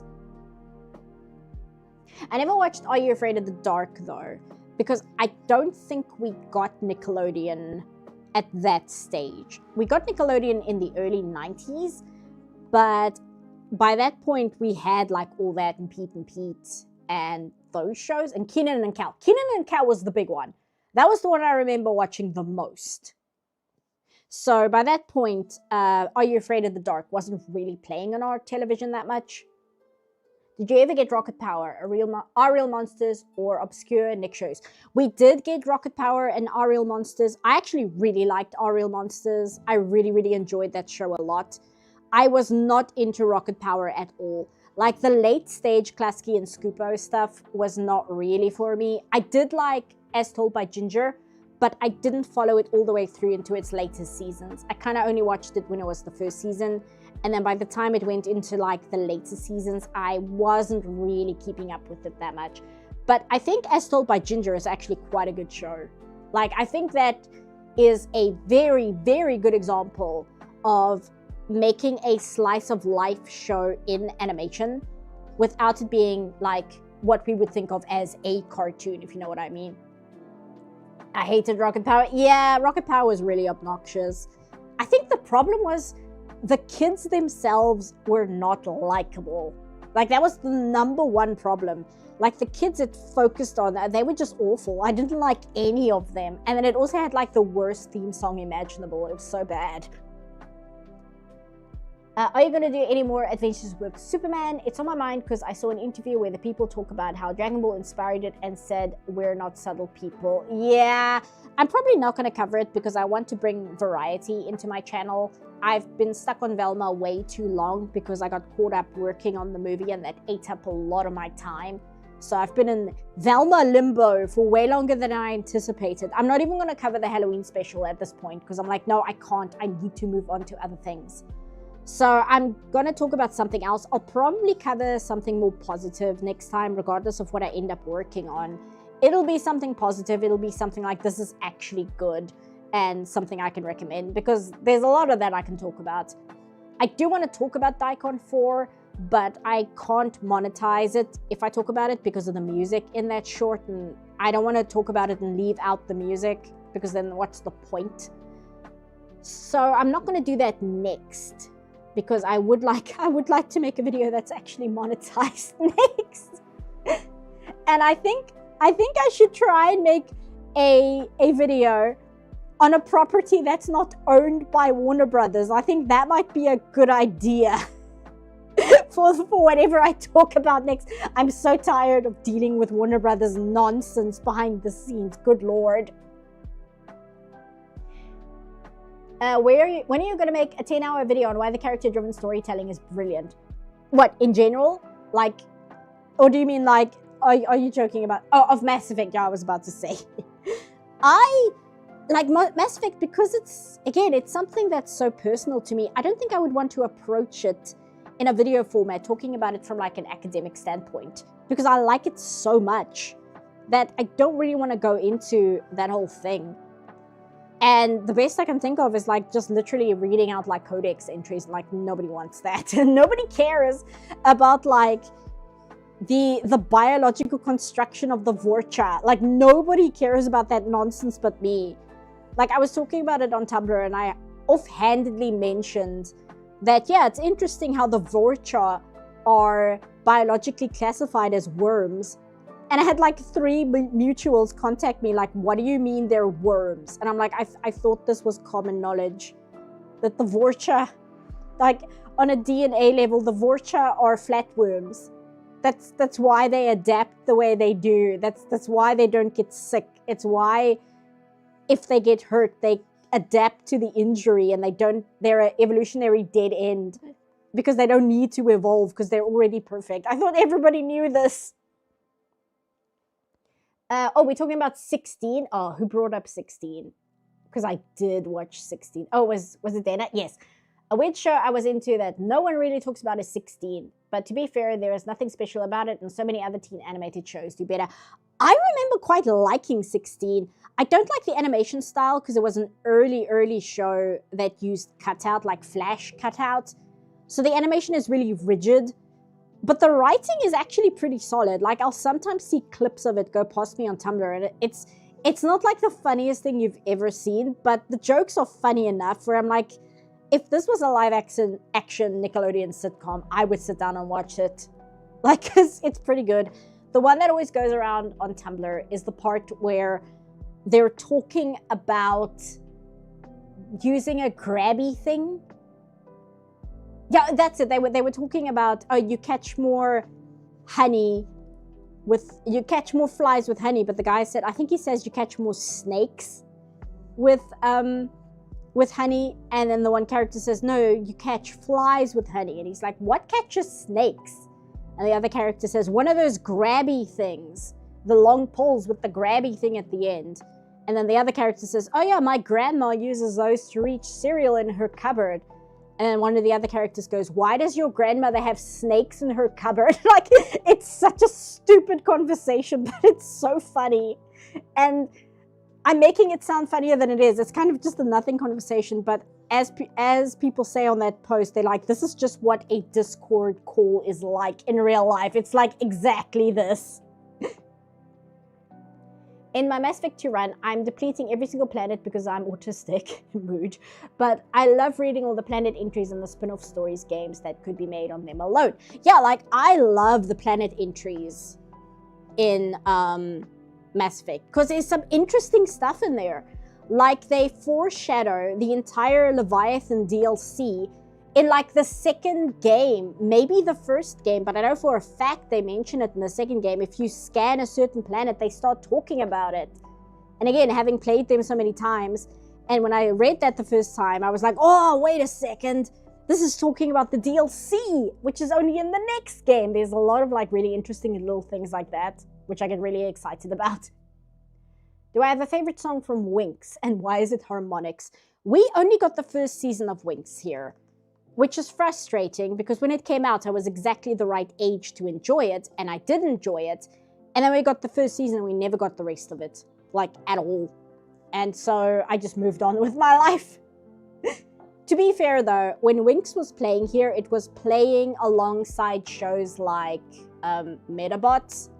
And Metabots was the one that I was most paying attention to. Like to this day, I will say that Metabots has a far better anime than both Digimon and Pokemon did at the time. Like, the Metabots anime is so much better than the other two. I'm sorry, it's true. I managed to find and download a 3D model that has a lot of clothing options, but since I'm not very good at Blender, I'm stuck looking at a naked shepherd. Oh no. Yeah, the one that I use, I like have XNA Lara, and then I've got like the specific 3D files that XNA Lara uses, and it's really tedious. When I use the clip of Commander Shepard in Velma Season 2 Part 1, where she says, I never thought I'd say this, but I'm going to enjoy killing myself. Like that little T-posing Shepard that I use, I couldn't find a picture of Shepard T-posing online. So I just dragged her into XNA Lara, and I just took a screenshot of her in the T-pose so I could use it myself because it was the easiest way to do that. Wish Metabots was more of a thing outside of Japan. Yeah, I think the problem with Metabots is it didn't really take off in terms of like the game itself. And I know Digimon had a bit of that problem because Digimon's focus was always kind of on being... Because Digimon was made by the Tamagotchi guys, if I remember correctly. I think that's what it was. Because the Tamagotchi guys wanted to like make a version of Tamagotchi that targeted like boys more than girls, and that's how Digimon kind of came around, whereas Pokemon was more going into the virtual pet thing with like the battling and stuff. And Metabots was kind of doing what Pokemon did, but it was also kind of leaning more into like the Mega Man X kind of gameplay kind of thing. So it was a mess, and Pokemon's formula of just collecting monsters, just that very, very simple premise, helped catapult it way beyond the other two.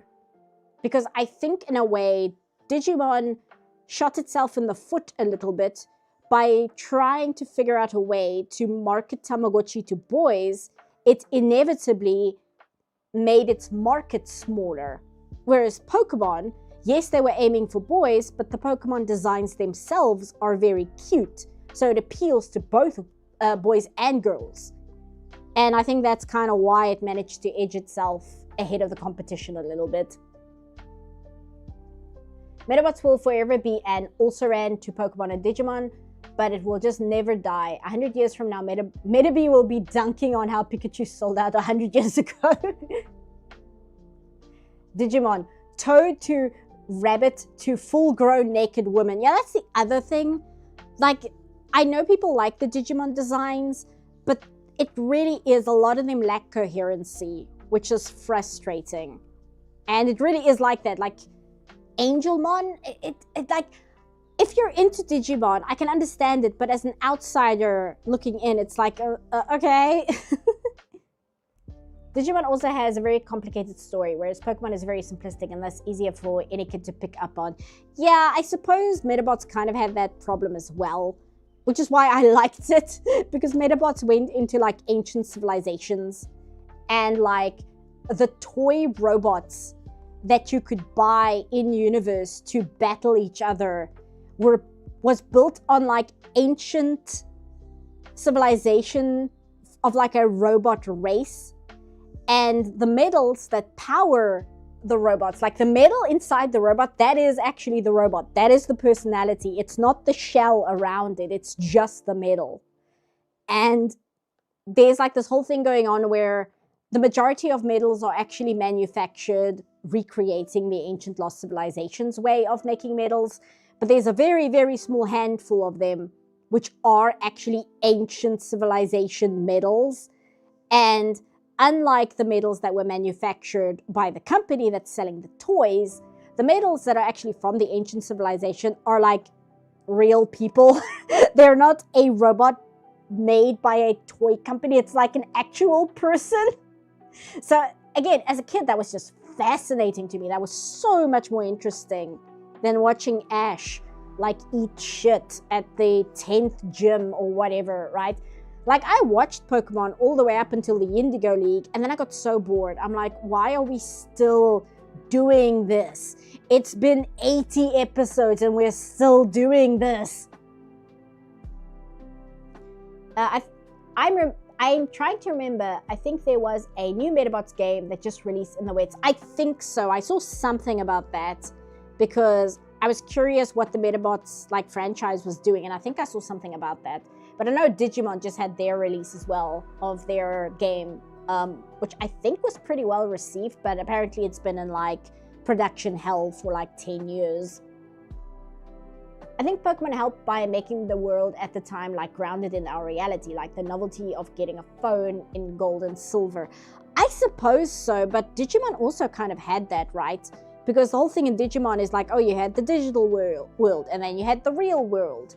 And yes, they were stuck in the digital world for a while, but then later on they could travel back and forth. Like they had that whole thing going on.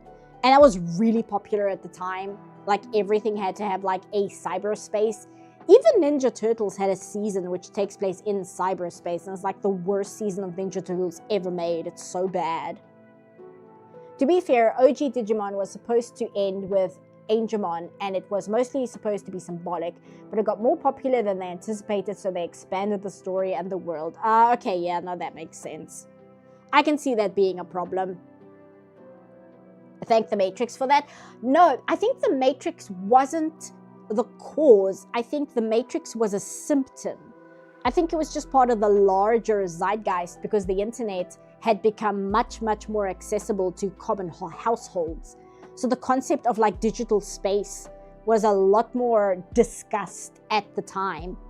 And yes, you had the Matrix, but the Matrix didn't really popularize that. Well, it did popularize it, but it wasn't as if that was some niche concept and then the Matrix came along and then suddenly it was this like in the mainstream. It was already kind of a thing even before that.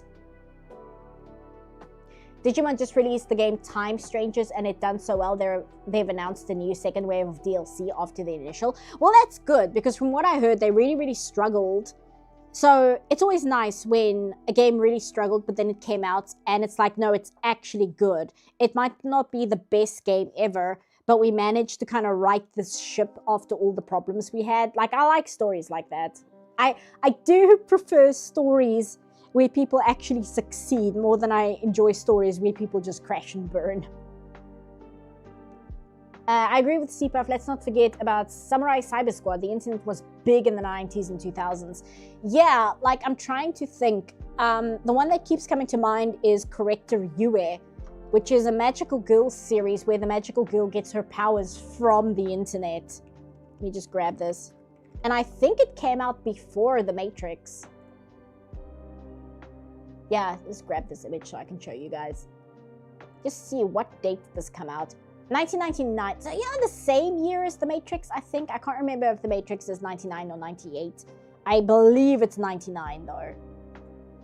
Yeah, so you've got Corrector Yue, and she's literally a magical girl that gets her powers from going into cyberspace, and she gets like the powers of the internet. Yeah, Reboot. Reboot was also a thing, and I mean, that was like, what, 1995? I think it might have been earlier than 95, if I remember correctly. Oh, like Freakazoid? I guess like Freakazoid? I've never thought of it that way before, but I suppose so. I mean, the forerunner of all this is Tron, 1982. Yeah, but Tron is a strange beast. Tron is such a weird franchise because the original Tron movie flopped at the box office pretty badly. And then it became like this cult hit. And then they made Tron Legacy and it flopped at the box office badly. And then, you know, the soundtrack was excellent because it was Daft Punk. And now they've made Tron Ares and it flopped at the box office badly. And it's more than that. Like, I know the Tron TV show, which I never watched myself, but I had friends who were super into it. Like, that was doomed right out of the gate because it was apparently a pretty good show, but they gave it like a 2 a.m. airing time. So nobody saw it. And then they canceled it because they're like, oh, well, nobody's watching it. It's like, nobody's watching it because you make it air at 2 a.m. on the Cartoon Channel. What kids are going to be watching this? 2 a.m. is when you're supposed to be playing things like the Magic Roundabout, not Tron. Come on now. Could you imagine getting your pals from the internet? It'd be mostly like pornography and thieves. Yeah. No, but correct Yue. That's one I should look into that. I need to get back to watching Melan. What's the anime with Melan? Let me just double check. Somebody in the chat will have already said it by the time I see it. Marinto Milan. Marin and Milan. Yeah, that's the one. I need to get back to that because I was quite enjoying that. Somebody recommended it to me in my comments and I started watching it and I'm like, wait, this is actually really good. There's some parts of it where I'm like, oh, Japan. But just from a story writing perspective, it's really interesting. And it kind of has like the weirdness factor going to it, similarly to Metabots, where there's like ancient civilizations, but it's like a very, very weird take on it, which I find very interesting. So yeah, corrector Yue, but I think it also has like 200 episodes. I'm like, I need to finish Marinto Milan first. I can never remember what year Blade Runner came out. I think it was 1982, if I remember correctly. Let me double check. 82 or 83? 82. I'm so good. I'm so good. I was thinking about that earlier in the week because I was like, it's insane that that movie came out in 1982. Like, if you put it in context to what other movies were coming out in 82, that's insane. Because you think of that as being like a late 80s movie. And it's like, it came out before Return of the Jedi did. Star Wars hadn't finished yet when Blade Runner came out. Like, that's crazy. Tron got the Kappa Mikey treatment. Late time on secondary channel that wasn't on basic cable in the States. Yeah, like, they kind of gave it that treatment where they don't really want to deal with the show. So they give it a horrible, horrible time. And then they're like, oh, well, I guess nobody's watching it. And then they cancel it. They did that to Young Justice as well. Although the reasons why are kind of really, really stupid in the case of Young Justice. The story I heard, and I'm saying this off the top of my head, so I believe this is true because I've heard this multiple places and from multiple people. But the story with Young Justice is they realized that the biggest demographic that was watching the show were girls, and they wanted a boy audience. And the reason why is because boys buy action figures. Girls don't buy action figures. And so they didn't get the audience they wanted, so they cancelled the show. They put it in like a terrible time slot just so that they could justify cancelling it because they had the quote-unquote wrong demographic watching it, which is crazy. Like the whole marketing side of it interfering, it drives me crazy. Did you watch Haas Das? I found out about it recently, but I kind of wish I grew up with it. It was the tone I would have loved. Haas Das was a little bit before my time. So I think a lot of the jokes just didn't hit for me because I remember seeing 1 or 2 episodes and I wasn't super interested. I was more into Pumpkin Patch, which the only equivalent for Pumpkin Patch that the Americans would be aware of is it's a little bit like Sesame Street, but not really, but kind of. That was the show I watched. And I was far more interested in, but it was for much younger kids. That's probably why it resonated with me more, because I was really, really young at the time. I don't know. I didn't know that for Young Justice. Yeah, let me just double check before I say nonsense. But why was Young Justice cancelled? Because I've read that. You have received a new message. Oh, give me a fright. Thank you, Avina. Oh, thank you, Classics for Real. Please look up the best anime ever. Shucks, crush. You know what? You're joking, but I might actually do that because that sounds like the kind of trash I would find very funny. Young Justice was cancelled after its 2nd season primarily due to poor toy sales and funding issues from toy manufacturer Mattel, rather than low viewership. That's what this random YouTube video says. Okay, no, see, the problem is Young Justice has since been picked up again. So me just giving like a quick skim on Google, I have to double check that it's the original run and not the new show. Yeah, it went on hiatus, then it got cancelled. This is the cast. Concept and development, writing and themes, production and design, cancellation. Da, da, da, da, da. Da, da, da. Oh, see, here we go. Okay, this is what it says. In January 2013, Cartoon Network had meetings with potential clients and promotional partners in which they announced their 2013 to 14 programming lineup. The network had confirmed that the remaining episodes of the second season had aired entirely. Warner Brothers officially stated that they were not open to a third-party crowdfunding campaign intended to result in a third season.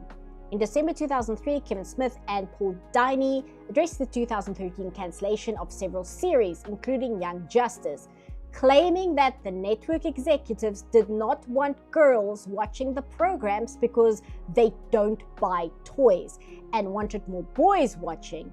However, Wiseman in 2014 denied that the show's female viewership was a factor in its cancellation. Yeah, I bet you denied that. So yeah, I wasn't just talking nonsense. That was actually a stated reason.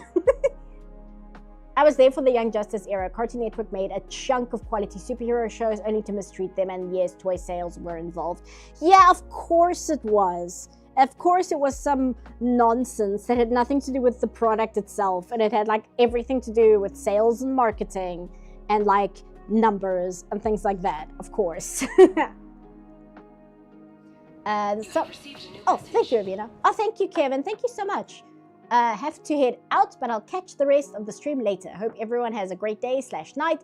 Don't forget 20 minutes and a super chat for 2 drinks. Also can't wait for part 2, CPUP. Thank you. I really hope people enjoy part 2. I had one person that kind of made me a little sad because I fully understood why. But they said that they're a little annoyed that they subbed to me and I've been talking about Velma for such a long time. And I'm like, I know, I'm so sorry, but I have to finish it. If I don't finish it, I'm going to have people asking me for the rest of my life, where's the season 2 review of Velma? I have to do it. But yeah, I do hope people enjoy season 2. It was not fun to watch. It's fun to edit though. I enjoy the editing part, even though my editing isn't super ambitious or anything, but that is the part that I enjoy the most. Is it true SA loves soap operas? I've heard a few and watched a bit, and seems you're masters of daytime drama. I think so. I was about to say I don't know, but then I thought about the things that my dad watches, and I'm like, no, wait, no, yeah, there's oh yeah, okay, yeah, and that one, yeah, and that one, okay, yeah, oh, and that one too. So yes, we do have a lot of soaps now that I think about it. Honestly, while we're venting about cancelled cartoons, I'm never forgiving Nick for not renewing Glitch Text. The one I'm annoyed by is Wander Over Yonder not getting a 3rd season. Like, that one stung. That was so painful. I'm like, oh, come on, dude. It's Craig McCracken spinning literal gold, and you told him no. What is wrong with you? I watched season 2 of Velma. It's not good. It's not good. it's not good. And I'm like wondering if it's better or worse than season 1, because I said in part 1 that season 2 doesn't have as much vitriol that the first season does, but it's so much messier and confused as to what its story is. So it's kind of just a lateral move where it's terrible, but for completely different reasons.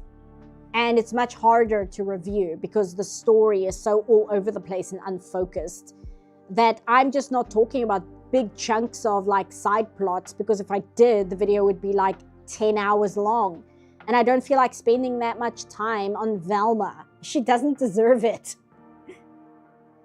DuckTales 2017 needed a 4th season, only a 4th, not a 5th. I remember I was at Comic-Con, right? And I bought the omnibus for, I'm pointing at it on my shelf as if you guys can see it. I bought the omnibus for the Darkwing Duck comic, right? Which is actually pretty good. It's called The Duck Knight Rises, because of course it is. And it's pretty damn good. There's a lot of interesting things happening in it. And I remember talking to the writer and artist at Comic-Con, and they said to me the reason they were able to get away with so much is because Disney did not give a crap about Darkwing Duck. So they could like use these really interesting things and get away with a little bit more edge than you would expect for a Disney comic. But then DuckTales 2017 came out, and suddenly Disney cared about Disney ducks again. And then it kind of really kneecapped the Darkwing Duck comics, because suddenly they couldn't do a lot of the storylines they were doing, because suddenly Disney was like, oh, hey, what on earth are you guys talking about in this comic? And they had to be like, Same with BoJack Horseman. It needed one more season. BoJack is one I haven't watched, but in that case, it's not because I haven't gotten to it. It's because I had friends who were a little older than me, and they said to me, wait a bit before you watch it. You're not the right age to watch it yet when it first came out. They're like, you need to be in your 40s before you can watch BoJack Horseman. And I'm like, oh, okay. And then I just haven't checked it out yet. Here's a maybe weird analogy. 2018's YouTube Rewind was awful because it actively ignored / antagonized a lot of YouTubers, whereas 2019 was still bad because it was uninspired. Sort of like Velma, I guess. I suppose so. Oh, thank you, Avina. Thank you. Oh, thank you so much, Classics for Real. Thank you. Wonder Over Yonder was screwed by a weird time in Disney Channel's history where viewers cliff dive across the board / cancel everything mentality. Yeah. It wasn't specifically Wonder Over Yonder itself that got itself cancelled. It was just like more weird Disney nonsense. And it was like a victim of a larger problem. It's just annoying because Wonder Over Yonder is so good.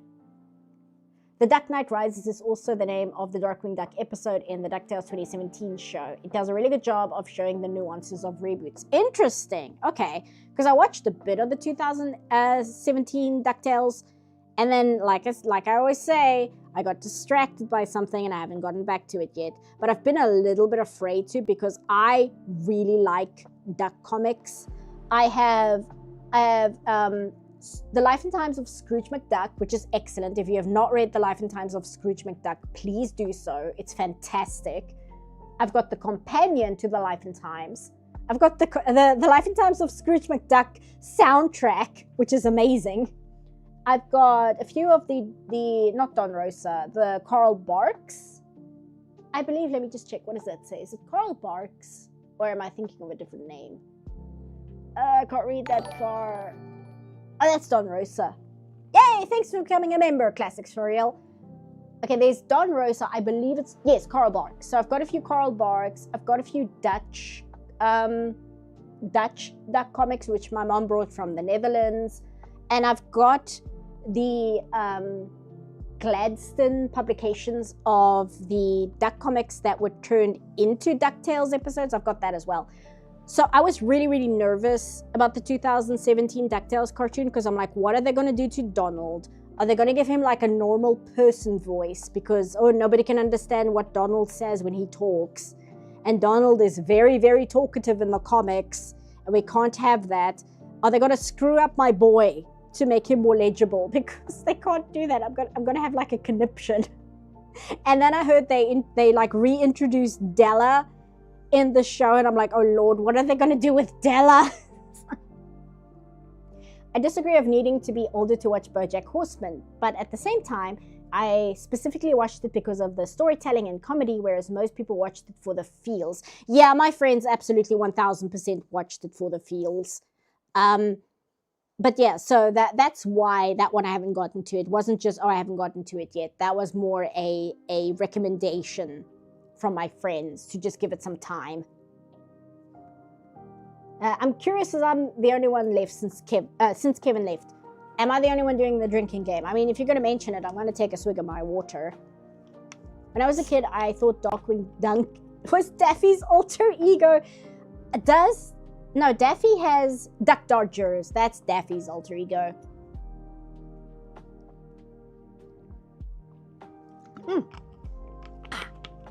Fizzy water. But yeah, like, Donald has like a superhero alter ego. And then there's Darkwing Duck, which has nothing to do with Donald Duck's alter ego. And then there's Daffy, and Daffy has Duck Dodgers. I can understand being a child being very confused as to what's going on. They gave Donald a real person voice for one episode, and it was like a joke and a temporary spell, I think. It was actually pretty funny. Oh, okay, thank goodness. Because I heard something along those lines, but I didn't look into it too deeply because I wanted to avoid spoilers, and I was like, oh Lord, what did they do to my boy?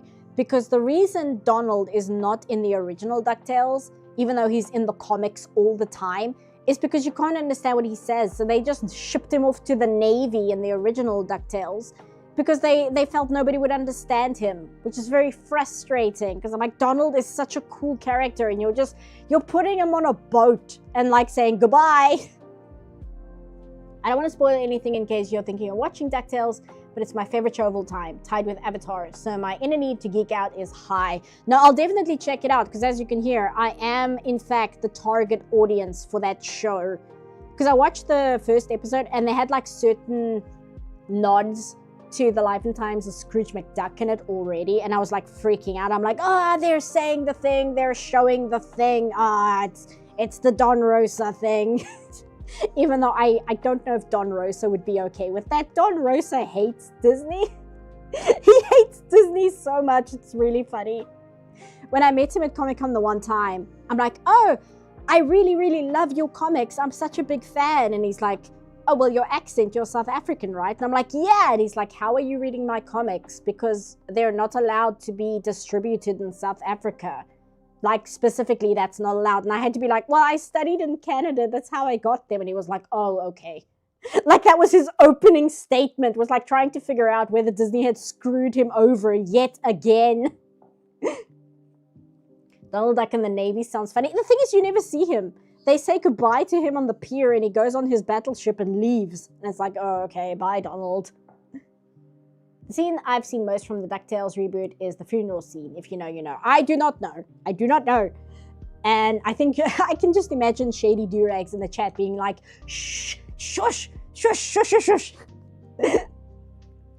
I know I had Donald Duck comics when I was a kid, but it was also stuff that was left at my family's vacation home in New Brunswick.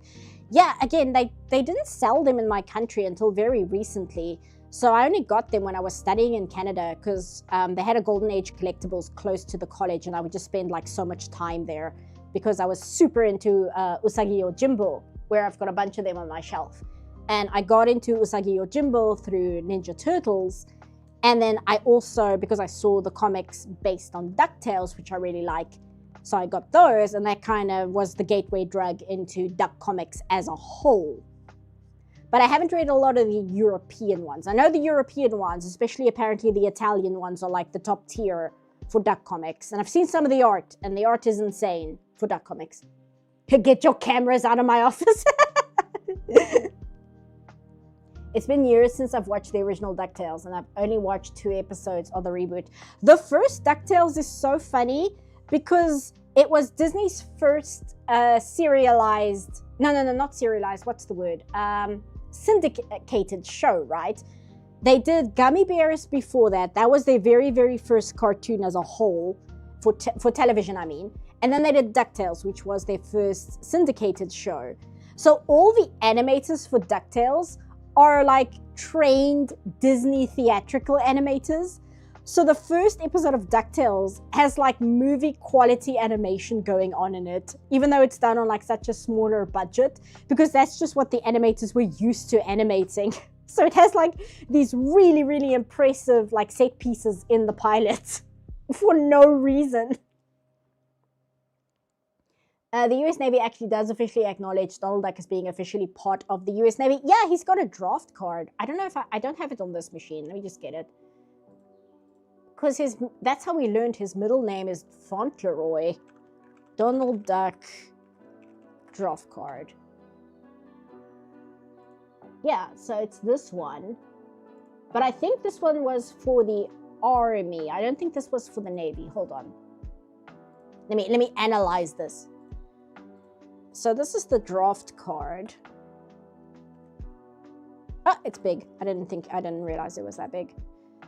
So, yeah, so Donald Fauntleroy Duck, having submitted yourself to the local board composed of your neighbors for the purposes of blah, blah, blah, training and services, armed forces, Army, here we go. Oh, no, here it says, Army/Navy/Marine Corps. Who knows more about, like, military stuff than I do? That's the Navy, right? Like, that is the Navy, or is it just like, no, because Marines aren't the Navy. I get confused because the word marine, you know, it sounds like the ocean. So this is just a general thing, right? So they're putting him in the army, not the navy. That's weird. He's wearing a sailor outfit. Why did you put him in the army? I'm going down a weird rabbit hole here. Okay, no, I haven't closed off all of these. But yeah, that's how we found out Donald's middle name was Fauntleroy. A piece of trivia that I have in my head now forever. Serialized. I enjoyed 2017, but I really feel so out of my element because it almost feels like I need encyclopedia lore knowledge to understand clever jokes I am not getting sometimes. Yeah, that's Duck Comics. That's a lot of Duck Comics. Like, read The Life and Times of Scrooge McDuck. It's so good. But let me just look this up, then I can copy and paste this as well. Here we go. This is huge, so I'm gonna have to put this in a different thing. So I'll just go here and I'll go new from clipboard. There we go. That's the family tree, right? Oops. So here's Donald. Here's his twin sister Della. They are the nephews. There's Quackmore the father. There's Hortense. Hortense is the sister to Scrooge. Matilda is the other sister to Scrooge. And then they come down this family tree here, which goes this way through the Clan McDuck. This is the Gladstone tree. Yeah, so Gladstone, yeah, so okay, so Gladstone goes into Gustav. And Gustav, is Quackmore related to Gustav? It doesn't look like it. No, because his last name is Duck. Okay, so Quackmore is the brother of Daphne and brother to Eider, and their father is Humperdinck and Elvira. Yeah, so they come from this family line. And then the Coot family line is over here. And I believe this is, yeah, so Gus Goose comes here from the Coot family line. Yeah, so have fun, Dana. Then it says, oh my God, I recognize almost all of them from 2017. That's so cool and huge attention to detail. Yeah, like, yeah. And so you've got the friends and they're not related because you've got Daisy and you've got April, May, and June and Gyro over there. And because McDuck is Scottish, the Duck family, they're American, but I don't know where they come from before America because Scrooge left Scotland for America when he was 13. And I forget what year that was. I think it wasn't the 1800s, but I forget which one. I forget the exact year. My knowledge isn't that detailed. But sometime in the 1800s, Scrooge McDuck left Dublin, I believe, if I remember. No, Dublin, isn't Dublin Irish? Glasgow, that's the word I'm looking for. So Scrooge McDuck left Glasgow at the age of 13 and he worked on a boat, and then he went into being a riverboat captain in Mississippi shortly after that. And then like the lifetimes of Scrooge McDuck just kind of follows that family line all the way up until Donald and the nephews like re-entered his life because he became estranged from his family after Donald and Della were born. And when they were still very, very young, he had a massive falling out with his sisters. And then he didn't see them again until Donald was like grown up. Oh my God, Shady Durags is like, oh my goodness. I have like this memory in the back of my head, but I've not been able to verify this information. So it might have just been something I made up. But I have a vague memory somewhere that Donald also ran away from home when he was 15. But I don't know whether that was like something random I read somewhere or if that's like something that's verified, because I've never been able to like re-find that information. But that's also kind of knocking back there in the back of my head in terms of like being information about the Duck family.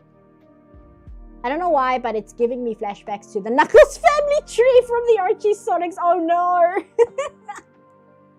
No, no. It's the Duck family tree actually makes sense. And they don't all look identical to each other. How dare you bring up Ken Penders in my chat? My next video is a review of DuckTales, and the episode I'm covering, Scrooge specifically says that when he was a teen, he worked on a steamboat. Yes, he was on the boat when he was 13. Hold on, my book is right there. I can just pull it out. You have received a new message. Oh, thank you, Avina. Whoops. Just drop that. Okay. Thank you, Classics for Real. Explain canon relationship for Ebenezer and McDuck. Ebenezer and McDuck. Canon relationships. Okay. So, no, I see what you mean. Ebenezer. Okay, now Ebenezer is not actually part of Duck lore. Ebenezer was played by Scrooge McDuck in the Christmas Carol adaptation, but he is not actually a canon character within the Duck family tree. That's more like, it's like the Muppet Christmas Carol, where you had Kermit play Bob Cratchit. It's kind of a situation like that, where Scrooge McDuck played Ebenezer Scrooge, but he himself is not Ebenezer Scrooge, and Ebenezer Scrooge is not actually a character within the Duck universe. Hasipa, Scholar of DuckTales lore. I am not. You must hear some of the European fans. They've got this thing like down pat. Anyway, let me just check my dates here. Okay, so in 1877, that is when Scrooge left Glasgow at the age of 13, if I remember correctly. Yeah, because that's when he gets the lucky dime. He doesn't call it the lucky dime though. He calls it the number one dime. It's very important because it's not lucky. That's not. It's not lucky. It's very important that we make that distinction. Sorry, I'll go back to drawing in a second. Okay, so Steamboat, 1880. Okay, so that is 3 years. So he's 16. Okay, yes. So he was 16 when he did the riverboat thing. Okay, yeah, so he was a teen, and if he's in a teen in the DuckTales cartoon, then that is accurate. Let me just check. What did he do after the riverboating? Skip forward. Okay, then we get to 1882. Oh, then he was heading west on the railroad. Okay, and that's as far as I'm going to look, because I could go through the whole book, like, over and over again. I need to reread it, actually. It's so good. Please read The Life and Times of Scrooge McDuck. And listen to the soundtrack. I would play it, but it's copyright. Because it's really good. It's put together by a guy. What band was he part of? Let me just double check. Life and Times of Scrooge McDuck soundtrack. By the way, the soundtrack is not like for anything. It's a soundtrack for the comic. It's not like... It's not tied to a movie or a show. Okay, let's see. Thomas Holopainen. And what is his band? Nightwish. Founding member of Nightwish. So, the guy who founded Nightwish is the guy who made the soundtrack for The Life and Times of Scrooge McDuck. You could see all my interests like converging into a single point. Thank you, Avina. Thanks, Dana. You need to watch the reboot for sure. Yeah, now that I know that they didn't screw up Donald, I'm a little bit more susceptible to it because that was a big fear of mine. And I am scared. I'm very scared of what they'll do with Della, but I'll have to see. Wish I knew all this info before I finished editing my video. Oh, I'm so sorry. I can link the soundtrack. Let me just grab it. Even though if I can't play it on stream, I can at least link it. Oh, it's so good.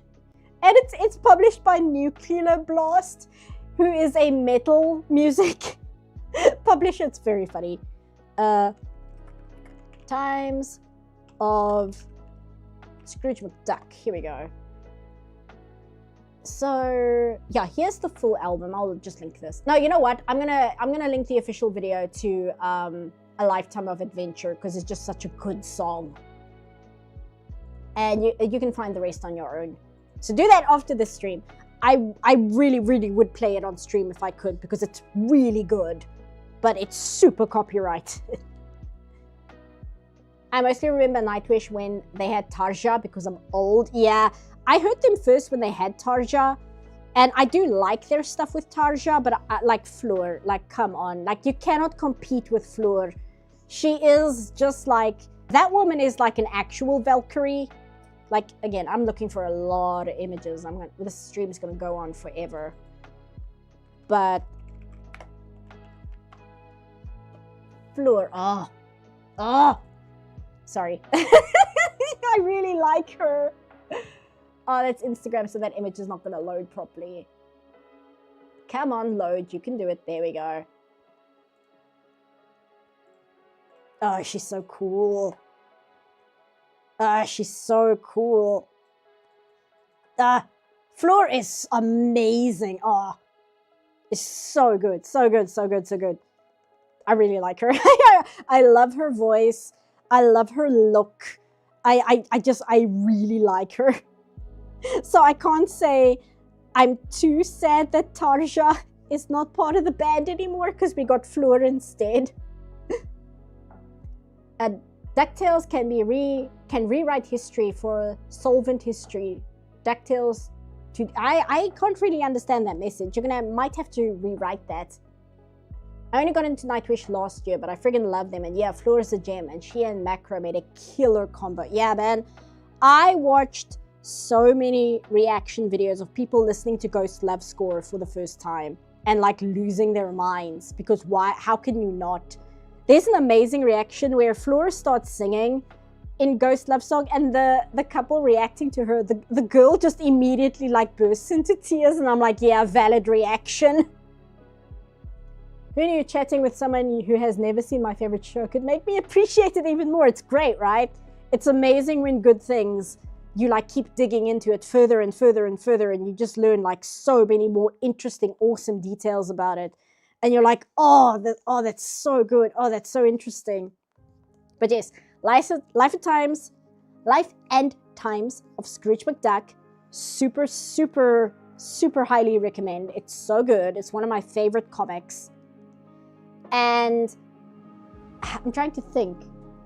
The companion is also really good, but you don't need it. The companion is basically like DLC, where it's like, oh, did you enjoy the life and times of Scrooge McDuck? Well, here are more stories that just kind of fit in between the ones in the book.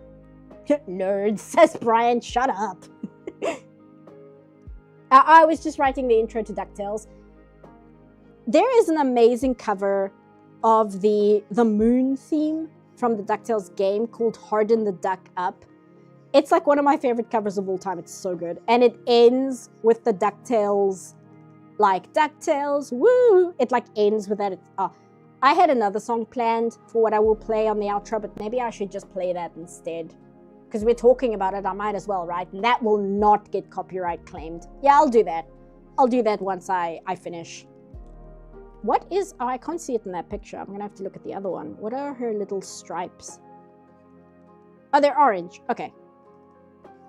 So they're like this, but a little bit darker. Oh, and I need to do that part as well. What is that part? Same orange. Okay, so it's kind of like a slightly brownish. Oops. Kind of like that. There we go. Have you heard After Forever? That was Floor's band before she joined Nightwish.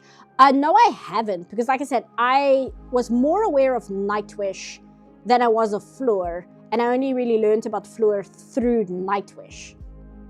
And my favorite band is Blind Guardian, right? I really like Blind Guardian. It's my top band of all time. And I like Sabaton and Powerwolf. But I only started listening to Powerwolf quite recently. But Blind Guardian, that was kind of my major focus. And even is to this day, like Blind Guardian is the one I am most focused on. And I can't tell you like what my favorite song by them is because it's like all of them. Well, the one I really like, and they almost never play it, is And Then There Was Silence, which is a 13-minute song, and it's about the Iliad, like the act, like Homer's Iliad. And oh, it's so good. It's so good. I mainly know for After Forever because the founder of my favorite band, Epica, was one of the members also. Floor played a few live shows with them as well. Oh, okay. I know of Epica. I've heard a few songs, but they do more like screamo, right? I'm not super into screamo, not because I find it like too harsh. I end up tuning out. I prefer like a very strong vocalist lead. That's why I like bands like Sabaton and Powerwolf as well, because they kind of all have that very strong, classically trained lead. Well, I don't know about Sabaton. I don't know if he's classically trained.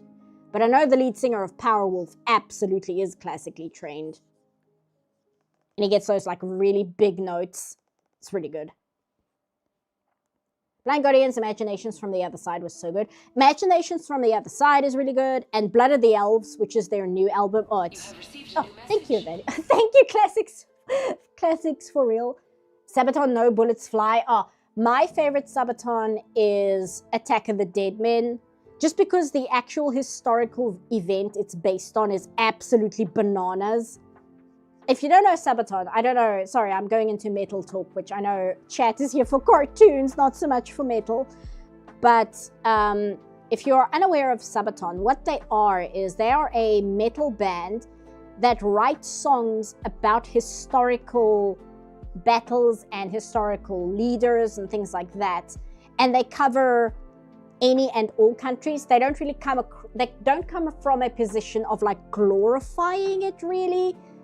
They glorify the individuals, they don't glorify the battles itself. It's a little difficult to try and explain. They glorify the individual human beings who took part in these things more than they do like the event, right? They have a song which I physically cannot listen to called The Price of a Mile. And like, I legitimately can't listen to that song. It's one of the reasons I can't just put on Sabaton in my car and just have it play like a medley of all their music. Like I can't put it on and just put it on mix because there is a chance that they might play The Price of a Mile.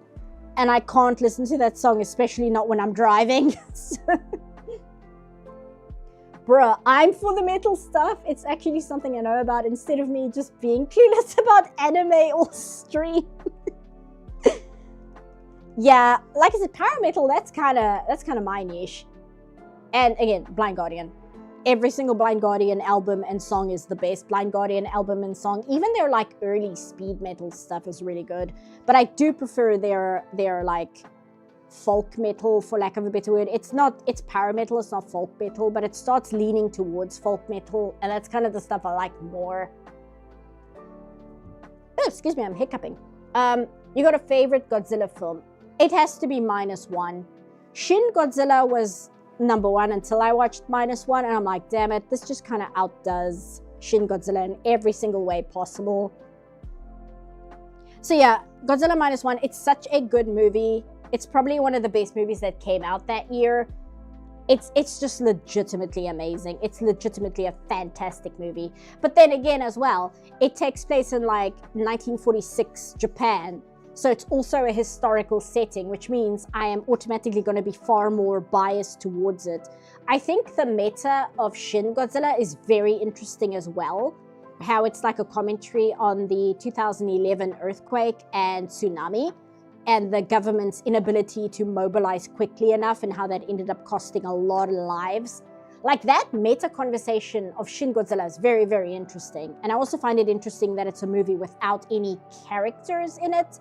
Like, there's recurring characters, but there's no like, this is the lead character, this is the supporting character. Like, it doesn't have that. It is entirely based around the event, and that's super fascinating to me.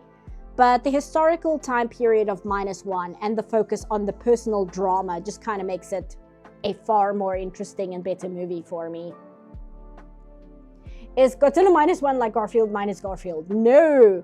Godzilla -1, it takes place directly after Japan loses the war. And the idea is basically Japan has had to deal with their god-awful government throughout the entirety of the war. Then they had 2 bombs dropped on them. And then Godzilla shows up. So it's like they're at their lowest point possible, and then also Godzilla shows up. That's why it's called -1. Are you gonna leave? Dana says, can't stay in the whole stream, but see you later. Bye-bye, Dana. Thanks for hanging out. By the way, the way to avoid Price of a Mile in a shuffle, put it on first and immediately skip it. That way it won't come up during the shuffle because it already has, so you'll just get the other songs. Okay, that's good to know. The only 2 of these I can't listen to is Price of a Mile and 1916. Like, 1916 will like actually destroy me. I watched somebody react to it and I'm like, oh, surely if I watch somebody react to it rather than listening to it myself, it won't have the emotional impact. And it did. It ruined my day. It was so sad. You gotta admit, Godzilla minus Godzilla would be an amazing film. Like the city is getting destroyed for no reason and everybody's panicking and there's like nothing happening. You could make like a satirical, like a satire on the same level of Wag the Dog, where everybody's freaking out and the city's collapsing, but there's nothing actually causing it. It's literally just the panic itself perpetuating itself. How would a Godzilla minus Godzilla film even work? Yeah, like that. Like you could make this entire like satirical point of the reason the country falls apart is due to the panic of the people reacting to literally nothing. And that alone causes like the complete just destruction of the city. Like there's something there. You could do something with that. Okay, now I don't normally shade, but I'm gonna have to because we need her markings, and I also just need to add like her eyes, or it's gonna look weird. Now I'm not gonna be super accurate because otherwise we'll be here forever. Wag the Dog was good. Wag the Dog is really good. That's another one I recommend to people. Just be aware you're gonna be angry. You're gonna watch Wag the Dog and you're gonna be super angry. Just call the film minus because the Godzilla cancel each other out. Okay, now that's Floor again. Go away. And that's Donald's draft card. Go away as well. Okay, I am going to follow. That's corrector US. She can leave as well. That's 3PO. Oh, here we go. Okay, so I actually want to follow along with these wing patterns because they're a little bit simpler than the artwork for the movie poster. Okay, that's everything. And I'm going to use a paintbrush. I'm thinking the rough one because I quite like it. And it blends quite nicely, so... Because she has scales. Well, obviously she's a moth, but she absolutely has scales because she uses them as an attack, if I remember correctly. Like she launches her wing scales at you. Because that's where the move Poison Powder in Pokemon comes from, is from Mothra, if I remember correctly. Because I know, like, one of Squirtle's attacks comes from Gamera. I think Blastoise as well, some of his attacks come from Gamera. And I'm pretty sure Butterfree's Poison Powder and Sun Powder comes from Mothra, if I remember correctly. Now my brain is picturing Godzilla wearing Linus/Minus shirts from Shockboy and Lavagirl. I have not watched Shockboy and Lavagirl since I was very, like, I think probably a literal child. So I don't remember anything about that movie. All I remember is that stupid meme image where it's like the literal sharks going, "Hold back, guys, he's a friend." You just described the internal life of a chihuahua. Total disaster everywhere except nothing's going on. The dog is just crashing. Let me see. So this, it's kind of like that. I think, yeah. I'm very nasally at the moment. My nose was bleeding earlier. Give me a break if I'm nasally. I'm sorry about that. If you die in the game, you die for real. That's an actual line from a movie. I think it's fear.com. Is that the "you die in the game, you die for real" movie? Because I love that quote. It's so quotable. I love that quote. It's so quotable. Yes, of course. Let me see. You die in the game, you die for real. I think it's fear.com. Stay Alive? Really? Okay, no, it's from Stay Alive. It's not from fear.com. A lot of those movies bleed together for me, to be fair. That's Spy Kids 3. Sharkboy and Lavagirl has the Dream Journal. Yeah, see, these all kind of just... I didn't follow these. I think I was semi-aware of Spy Kids, but I wasn't super into it because it was called Spy Kids. And I'm like, I don't care about spies. Where are the cartoons? I am a big fan of the whole concept of this guy. He wants to make movies like Machete. So just every now and again, he makes like a kid's movie and it makes so much money, and then he can make movies he actually wants to make. Like, that's genius. The guy figured out the life hack. He figured out how to win at movies. The copyright gremlins should go after them. You're not Nintendo, you're Pretendo. Okay, so this wing, I actually want to grab this color because I think it's a little darker than her bottom wing. It's kind of got like this like almost zebra pattern to it. I'll put the eyes on afterwards. I'm just kind of getting the shape down. Kind of like that. It comes here and it's got like another one over here. Or you can just be Wes Anderson and A-list actors will be interns for you. I watched a video on the 2 volcano movies that were made. You have received a new Oh, thank you, message. Lena. Thank you for getting Classics for real. Thank you. Don't forget Machete is a Spy Kids character. Yes, he is, which is hilarious. That's so funny. I was watching a video on the 2 volcano movies. One of them was made by Disney. It's a documentary. Well, it is a documentary, but one is made by Disney and one is made by Werner Herzog. Guess which one is better?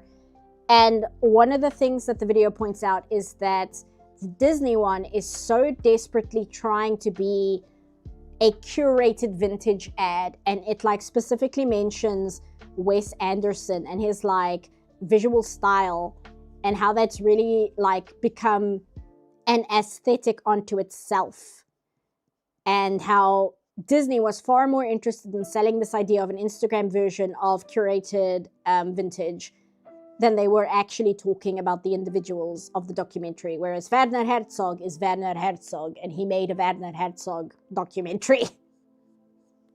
Which, you know, you can decide if you think that's good or bad. I really like him, but he is an acquired taste.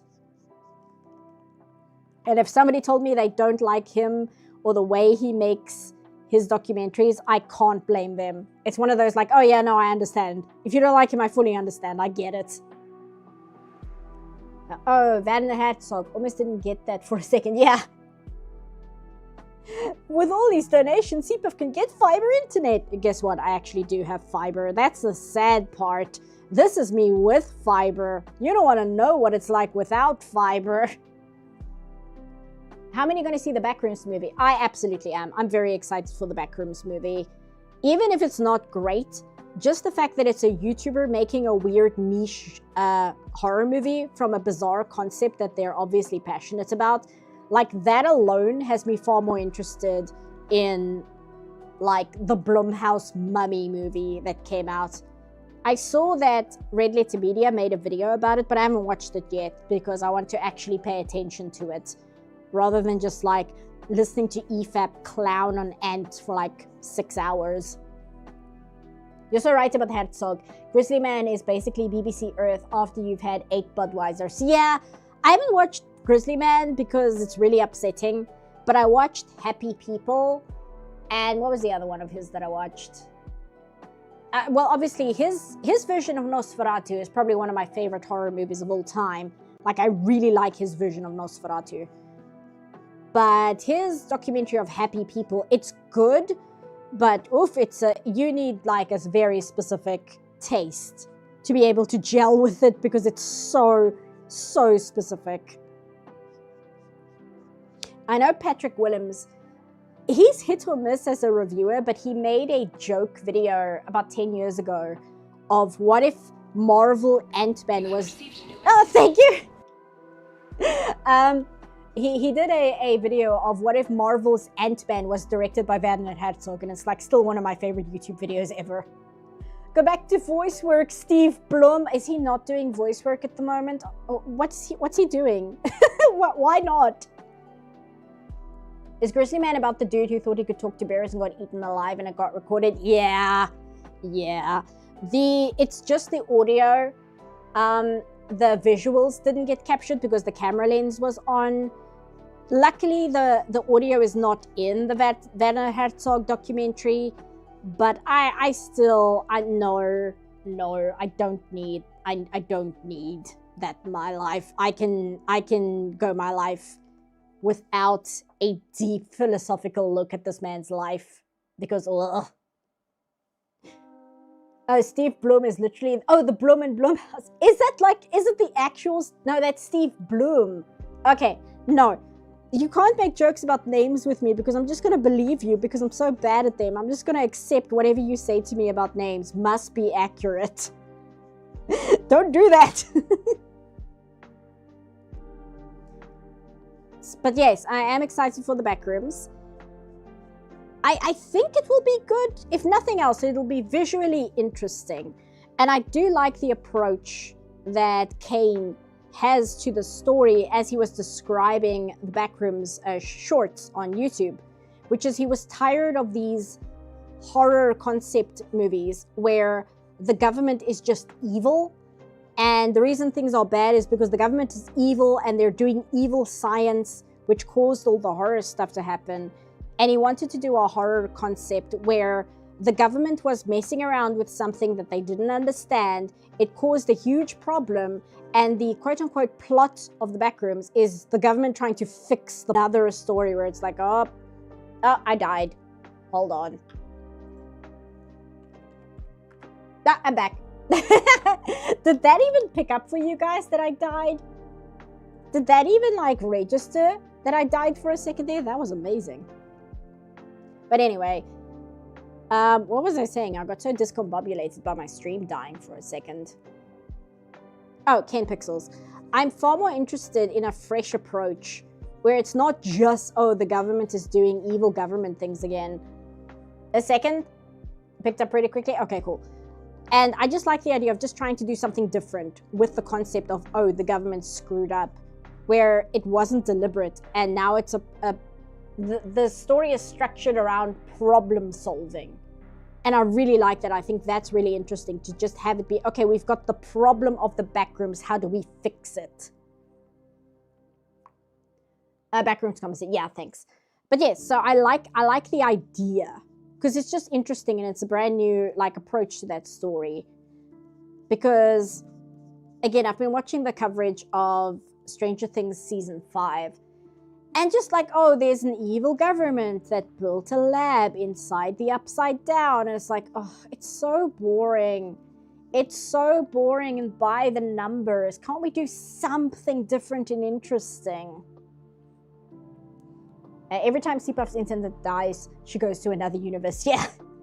I like to pretend it's whatever I'm talking about trying to silence me because it's really funny to me because I'm not talking about anything of importance whatsoever. So the idea of somebody trying to silence me for it is just really amusing to me. It's like she's talking about DuckTales too much. Quick, kill her stream. She might get people to read the comics. We can't have that.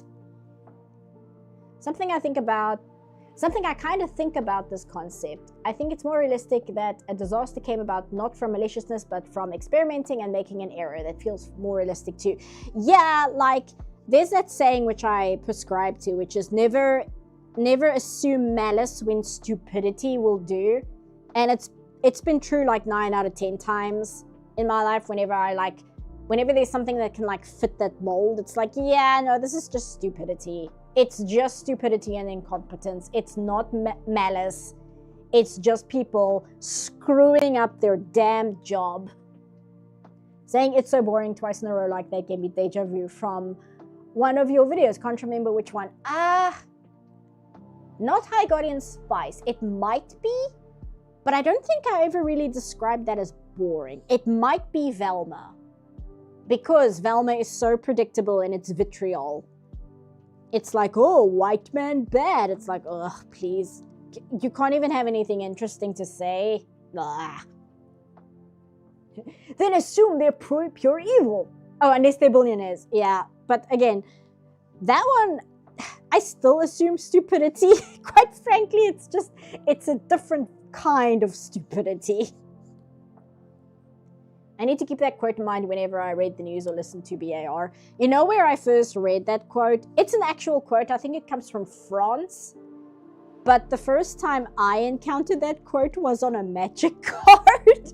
Because my brother used to collect them. Let me find it. It is Magic the Gathering. It was a forest card.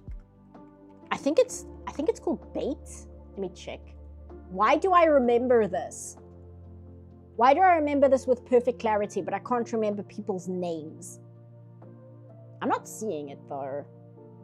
The art is of a elf girl dragging like a hunk of meat, and a bear is chasing her.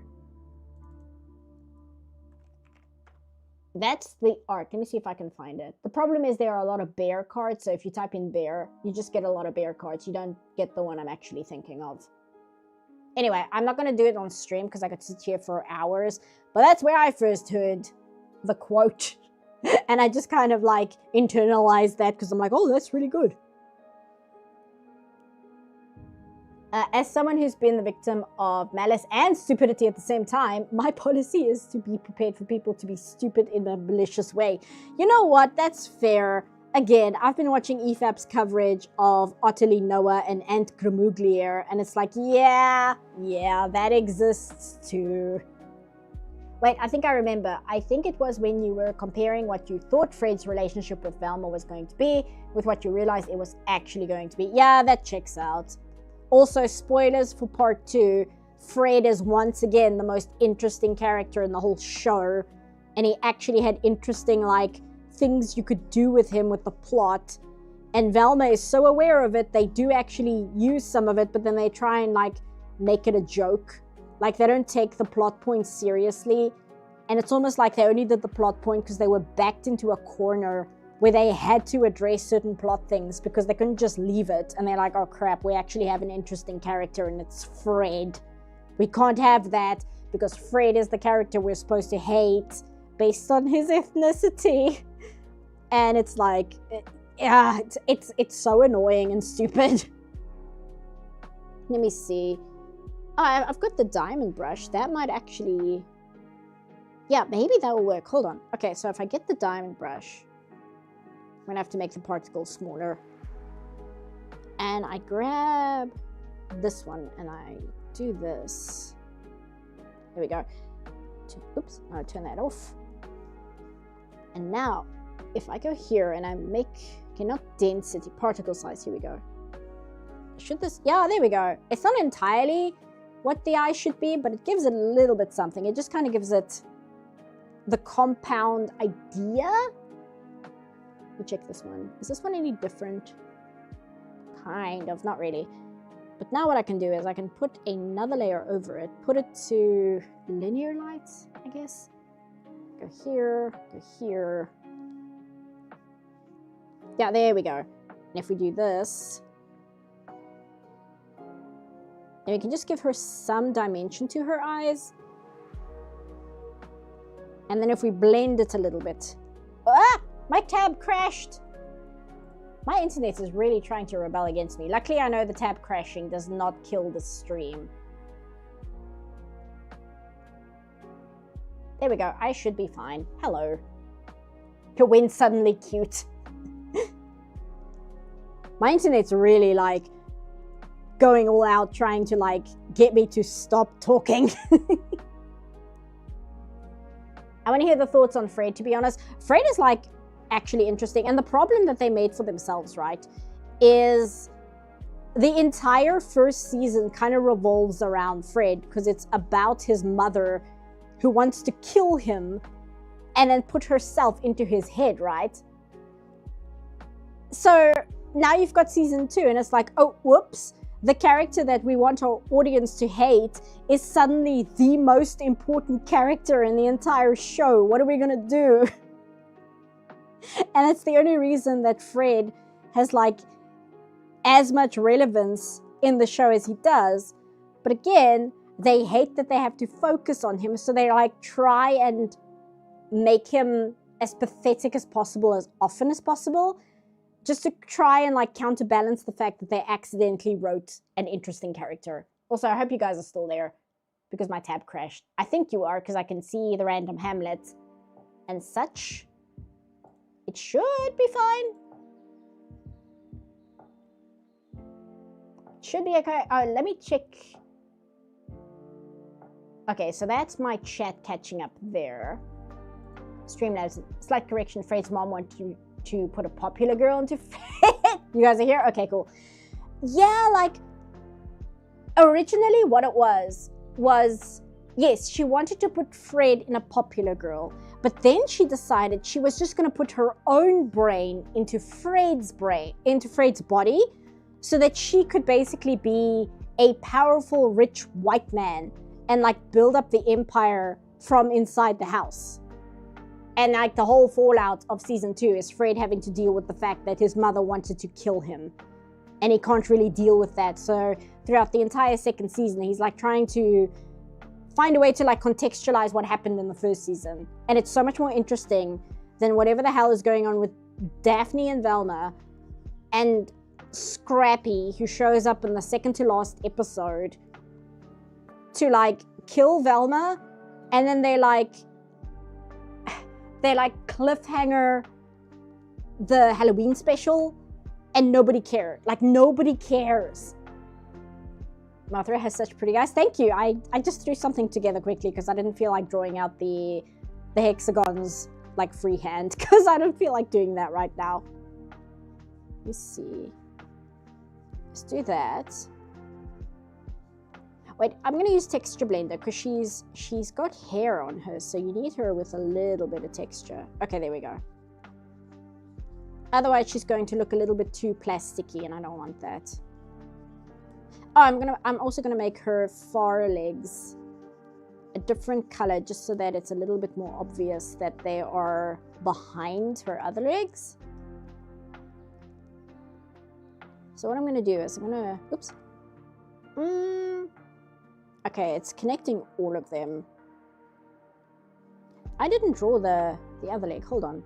Where's her other leg? Did I just not draw that in general? So you got this one, that one. Yeah, so she's got one leg. I'm actually missing a leg here. Hold on. I need to add that. Otherwise, it's going to bug me. Bug me. I don't recall her wanting to put her own brain in Fred, but then I guess at the end of season 1, she was planning to dissect him, and she never says why. She spontaneously decided to put Velma's brain in him, so I guess it was probably because she gave up on the popular girls. Yeah, it's like a whole mess. I wrote the script that she wanted to put her own brain into Fred's, so I might have to then double check that and just put up a note that says actually she was trying to put Velma in Fred or whatever, and it really doesn't matter because at the end of the day, it is what it is. But in my defense, Fred throughout the entire second season talks about my mom wouldn't do that to me, my mom wouldn't try to kill me, she must have been possessed by Norval's grandmother. So that's why I'm confused. If that is the fact and I'm remembering it incorrectly because it's Velma, then I can just put in like an edited version where I'm like, listen, this plot is so stupid that I legitimately forgot the main, like, what's the word? Motivation for the lead bad guy. I shouldn't have that problem in a show. That's ridiculous. I thought Fred's mom was going to put Velma's head into Fred's body because she isn't white or something. I don't know. Not even the show knew what was doing. The thing is, she was going to do that, and then she like changes her mind, and she like changes the plan of what she wants to do like 3 times in the final episode. That's why I'm confused. And then throughout season 2, Fred keeps talking about the fact that my mom wouldn't want to kill me. My mom wouldn't do that to me.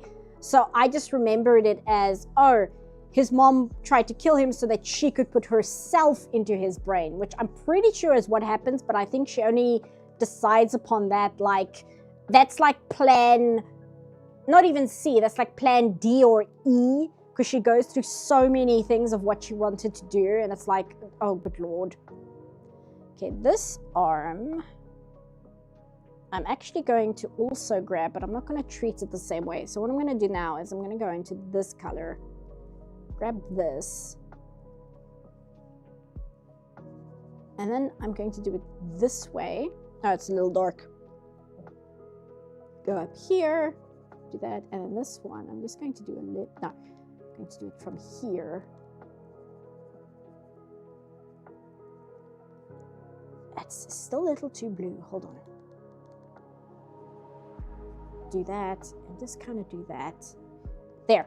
And now what I'll do is I will erase the blue on the legs that are in front. And what that'll do is it'll push the legs behind visually just a little bit behind the forelegs. So it's a little bit more clear which legs are in front and which legs are behind. And I'll just do this for this arm here because we actually do want to see this hand on Tokyo Tower. Do that. And do that. And I don't normally color the line art, but I am actually going to just throw on some line art for the legs here. Again, just to push them back a little bit. Do that. And then I will also use this, and I'll just do this here, like that. And then I'll go back to black just to restore these lines here. And then that should be good. There we go. See, and it just kind of gives it just communicates better that those legs are behind and brings the forelegs forward. But there we go. Let me just, no. There we go. There's Mothra, yay. Oh wait, I'm misremembering. She does explain why she's dissecting Fred. She was planning to put Daphne's brain in him, completely forgot about that. Yeah, like, again, I'll double check because I'm halfway through editing and I'm right at the point where I'm talking about Fred. And it would actually be really funny if I double check and it turns out I was wrong about that fact. And then I come in and I'm like, guys, I got this wrong, but do you blame me?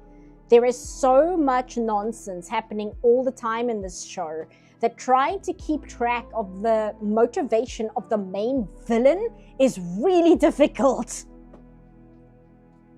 When Zaid's gun has a more cohesive story than anyone in Velva. No, legit. I will say though, I mentioned it in the actual review, but I really love the way they did Victoria's ghost. Like visually, all the art in the show is so good. It's really upsetting. Like the art team puts so much effort into this show and there's so many parts of it that is gorgeous. And it's all in service of this show. And it's really sad. Where is Victoria? Okay, no, that is from the episode. I'm looking for the actual character art. Maybe it's in this folder. Here it is. Like, I really like the way they did Victoria in the show. She's got this like black flame around her that moves like a flame at all times. It's really cool. And her line art has this chromatic abrasion to it in the show itself. And she has like a slight fuzziness to her when she moves. It's all really good. Here, this is what I was trying to find. This never actually happens in the show. I think this was just like a style cue. But like, I really like the way they did her character. This is actually from the show. This is a sequence from, I think, the first episode. No, this isn't the first episode. I think this is the second or third episode. But it's really cool. And I really like what they do with her. Oh no, this is the first episode, yeah. And it's hilarious because she's barely in the show. Look how they did this is the storyboard. This is the storyboard here, and it turned into this. But, oh, here's the Donald Duck family tree. They took this character, and at some point in the show, she turns into like Statler and Waldorf, where she's just like critiquing what's going on with the characters. And they only really do that in one episode, and I was kind of like, this is actually really funny and a good idea. You could have had this happen in more than one episode, but any good idea they have in this show only shows up for like one episode and then they just discard it and move on, which is also super frustrating. I'm definitely drinking next stream. Holy crap, that's insane art style. If nothing else, the art and animation team was on point. Yeah, let me grab some of the background arts as well. Because I have it, but I don't think I use it as much in the video itself. But it's really good. Where's the one I'm thinking of? Like even Scrappy, like that's a good storyboard as well. Like this is key art. It's really good. It's like really well done.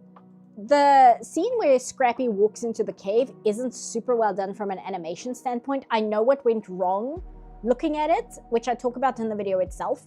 But just in terms of like drawing, it's really good. I don't think this actually happens in the show, but I really like it. I think that's cool. I think this moment is really toned down in the show itself, which is a shame because this drawing is just really good in general. But where's the backgrounds? That's one, but that's not the one I'm looking for. That's another one. This is a key art, but this is one of the best moments in the entire show in terms of like animation and visuals. And I'm excited for the way I edited this section. And I hope I can get away with it. I have so many filters thrown over the video footage in this review because I'm so sick of fighting with WB the whole time. So I hope it's enough to get past their stupid bots. I'm a little concerned that my audience will be like, why is this filter over every single video? And I'm like, because of WB. That's why they're relentless. Here's the background I was looking for. Like, look at this. Look how good this is. Look at like all the detail, all the broken glass here, like the lighting on the bus, like the trees. It's really good. This one of the neighborhood is really good. That's really funny. All the best parts of this show is like in the art, because that's amazing. That's so good. We'll accept crypto. This is the military base. Like, it's really good. Look at these trees. Look how cool this is. It's so good. It's so well done. Oops, I didn't mean to do that. It's really, really, really cool. And where's the other one that I got? Like, even the bathroom has so much detail going on in it. It just looks good. They could have had like the most boring flat bathroom you've ever seen in your life. But instead you've got this where it's got like really nice texture going on the tiles. It's got the comic book halftone, which is in every single background. All the background has these halftone patterns on it, and it's really cool. It's got like nice reflections. Like the composition is really good because Velma is sitting on the bath here in the scene. So you have like all these lines pulling directly towards her. It's so well done. And for what? Go back to Mothra. What time is it? Oh, it's 5 past midnight. I'll go for another like 5 or 10 minutes, then I'm gonna say goodnight. James Gunn making Scrappy the villain probably made this whole dang career. Yeah, no. James Gunn did Tromeo and Juliet. And Tromeo and Juliet has like one of the best like stupid endings to a movie of all time. It's so bad, but it's so funny, like on purpose. Because what happens in Tromeo and Juliet is, first of all, it's a trauma movie. It's by the studio that made The Toxic Avenger, so it's completely off the rails in general. But at the end of the movie, Romeo and Juliet don't die. They like stay alive and they like get together. And then the Capulets and the Montagues are like, oh, actually, you guys are biological brother and sister. And they're like, what? And it's like, dude, the Montagues are Romeo, right? If I remember correctly. They're like, Romeo, your entire family is black. You're the only white member in your family. How did you not figure out you're adopted? And he's like, I don't know. And then Romeo and Juliet, because they don't die, they go, well, fuck it. We're going to stay together anyway. And then they stay together. And then it like has a small little scene where they're married in the future and they have horrible, horrible mutated children. And it's really funny. And that's how the movie ends. It's so good. It's so funny. Did you watch Cyber 6? I saw it as a kid and it influenced me being queer. I did not watch it, but I reference it quite a lot because I've watched clips of it and it's so gorgeous. It's animated by TMS. And just the way that show looks is so good. The character designs, the art, the movement, everything about it is amazing. Oh, did I die for a second? Sorry about that. A big. The theme of Cyber 6 was my jam. Yeah, no, Cyber 6, I have it on my other machine. I've got some of the concept art because the character designs for that show is amazing. Let me grab it. Cyber 6. I'm not going to try and like summarize what the plot of Cyber 6 is because it's absolutely bonkers if I just like explain it. But the real important thing you need to know is that the main character of Cyber 6 is this character. And when she is a woman, this is what she looks like when she's doing her Cyber 6 things. But during the day, she has an alter ego, and her alter ego is as a man. And it's really interesting. And she has like a weird relationship with her coworker, where I think if I understand it correctly, they do have a sort of love romance going on when she is a woman. Yes, there's an attraction between them, but then she's also his co-worker during the day when she pretends to be a man. like Cyber 6 is wild. I really need to sit down and watch it. It also has like one of the best like intro theme songs of all time. Let me just resize this. I had to put my glove back on because I didn't want to put my bare skin on my tablet. Yeah, so they like work together during the day. And again, it's animated by TMS. TMS, they did Animaniacs. They did the Batman animated series. They did Lupin the Third. They did, what was the other one? Freakazoid, but what was the other one I'm thinking of? They did something that was actually quite impressive in terms of like, the Big O. They did the Big O after they did the Batman animated series. And it's really good. And they worked on Cyber 6 as well. Even though Cyber 6 is a Argentinian-Canadian production, I believe. Very, very, one of those. You know, like the Moomin cartoon. It's like, oh, it's an anime, but it's like a joint Finnish and Japanese production. Kind of similar thing with Cyber 6. Where it's based on the comic, which is from Argentina. And it's a Canadian cartoon. But it was animated by TMS in Japan. So I didn't know you were saying the number 6. No, Cyber 6. They bang in the comic and have a child. Yeah, no, that doesn't shock me. I hear the comic is like really insane. Let me get Mothra back on screen. No, not open. There's Mothra.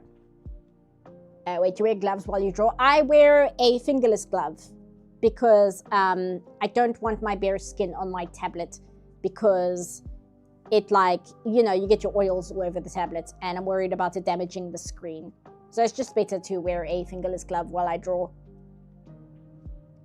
This is why you need to be careful when assuming someone's identity. Yeah, they might turn out to be whatever is going on with her and her brother is like a panther. I forget why her brother is a panther. I just know that her brother is a panther. I forget why. I think I think the panther is a robot, if I remember correctly. Again, I've not watched the show yet. But like the brother gets put into the robot panther, if I remember. Something like that. Let me scale this. There we go. And the animation for the show is insane. I've seen a few clips of it. It moves so good. Everything moves so fluidly. It's so nice to look at. It's so good. Animaniacs, but only some episodes. Yeah, no, it wasn't all the episodes because they were doing second unit work for Animaniacs. And it's really funny because if you watch Lupin the Third's movie, Farewell Nostradamus, there's some animation for the little girl in that movie which looks straight out of Animaniacs. And I see that and I'm like, I see you, animators. I see you. Big O has the most hilarious and weird opening of all time. Yeah, are you Robbie Valentine? Hey, fingerless gloves look cool. No, they don't. No. It's a drawing glove. Here, I will bring up an image before I say goodnight. Here, this one. That's basically what I have. Just grab this. Copy image. Paste. Like, it's just that. That's all it is. Mine's pink. But that's basically what it is. And it's just so that the like palm of my hand, when it rubs against the tablet as I draw, it's not like leaving marks or anything like that. Watch the Cyber 6 TMS sampler for Out of This World animation, not seen on TV. Really, I'm going to look that up, but it's not going to be for something on stream. It's just so that I don't forget. Cyber 6. You can hear I'm getting tired because I keep saying as if it's a punctuation. Cyber 6 TMS sampler. I'll watch this later. I think the entirety of Cyber 6 is on YouTube because I believe that TMS just has it on their channel, but I don't know if it's still up or not. It might be, but I'm not sure because TMS tends to be a little weird like that. They used to have like a bunch of the Lupin the Third episodes of part 2 on their channel, and they've just like taken those down for like whatever reason. I don't know. They don't go much into it. They don't go into much with the series, but it was so good still. I remember her brother was a panther. Yeah, he's just a panther. And it's like, sure, why not, right? It's cool. Who cares? I should probably get one when I ever start using my drawing tablet. Yeah, because again, it just protects the screen. And also, if you're drawing for a long time, you don't want your skin continuously rubbing, because you can actually like rub off some of the matte on the screen itself and make it like glossy where you don't want it to be. Things like that. Yeah, your prototype footage. Yeah, no, I see it here. I'm gonna watch it after the stream because it's like 3 minutes long, so I don't, and I'm scared for copyright, so I don't want to like play it on stream. Anyway, I need to start saying good night. I hope everyone had fun. I actually had a good time today. I didn't have a great day today, so I'm glad that stream was actually quite fun for me. Oh, I said I was going to play Harden the Duck Up. Originally, I was going to play Hillview High by Delora, but we were talking about DuckTales, so I want to grab Harden the Duck Up, which is really good. Let me just see if I can find it. It's here somewhere. Duck. There it is. So I will say good night, and I will see you guys a weekend of this month. I do 2 streams a month now, one free one and then one that's dependent on the Patreon if it like reaches a certain tier. Like the free stream is a little bit short and it's just me working on whatever I have. It's not me like doing requests. And the Patreon stream is longer and it's the one that people can like say, let's draw this, let's draw that.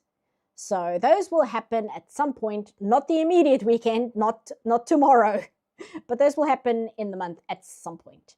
And I will see you guys later. Oh, I should also change my screen. There we go. Bye, guys. Bye. And this is Harden the Duck Up, which is a remix of the Moon theme from the DuckTales NES game. Bye, guys.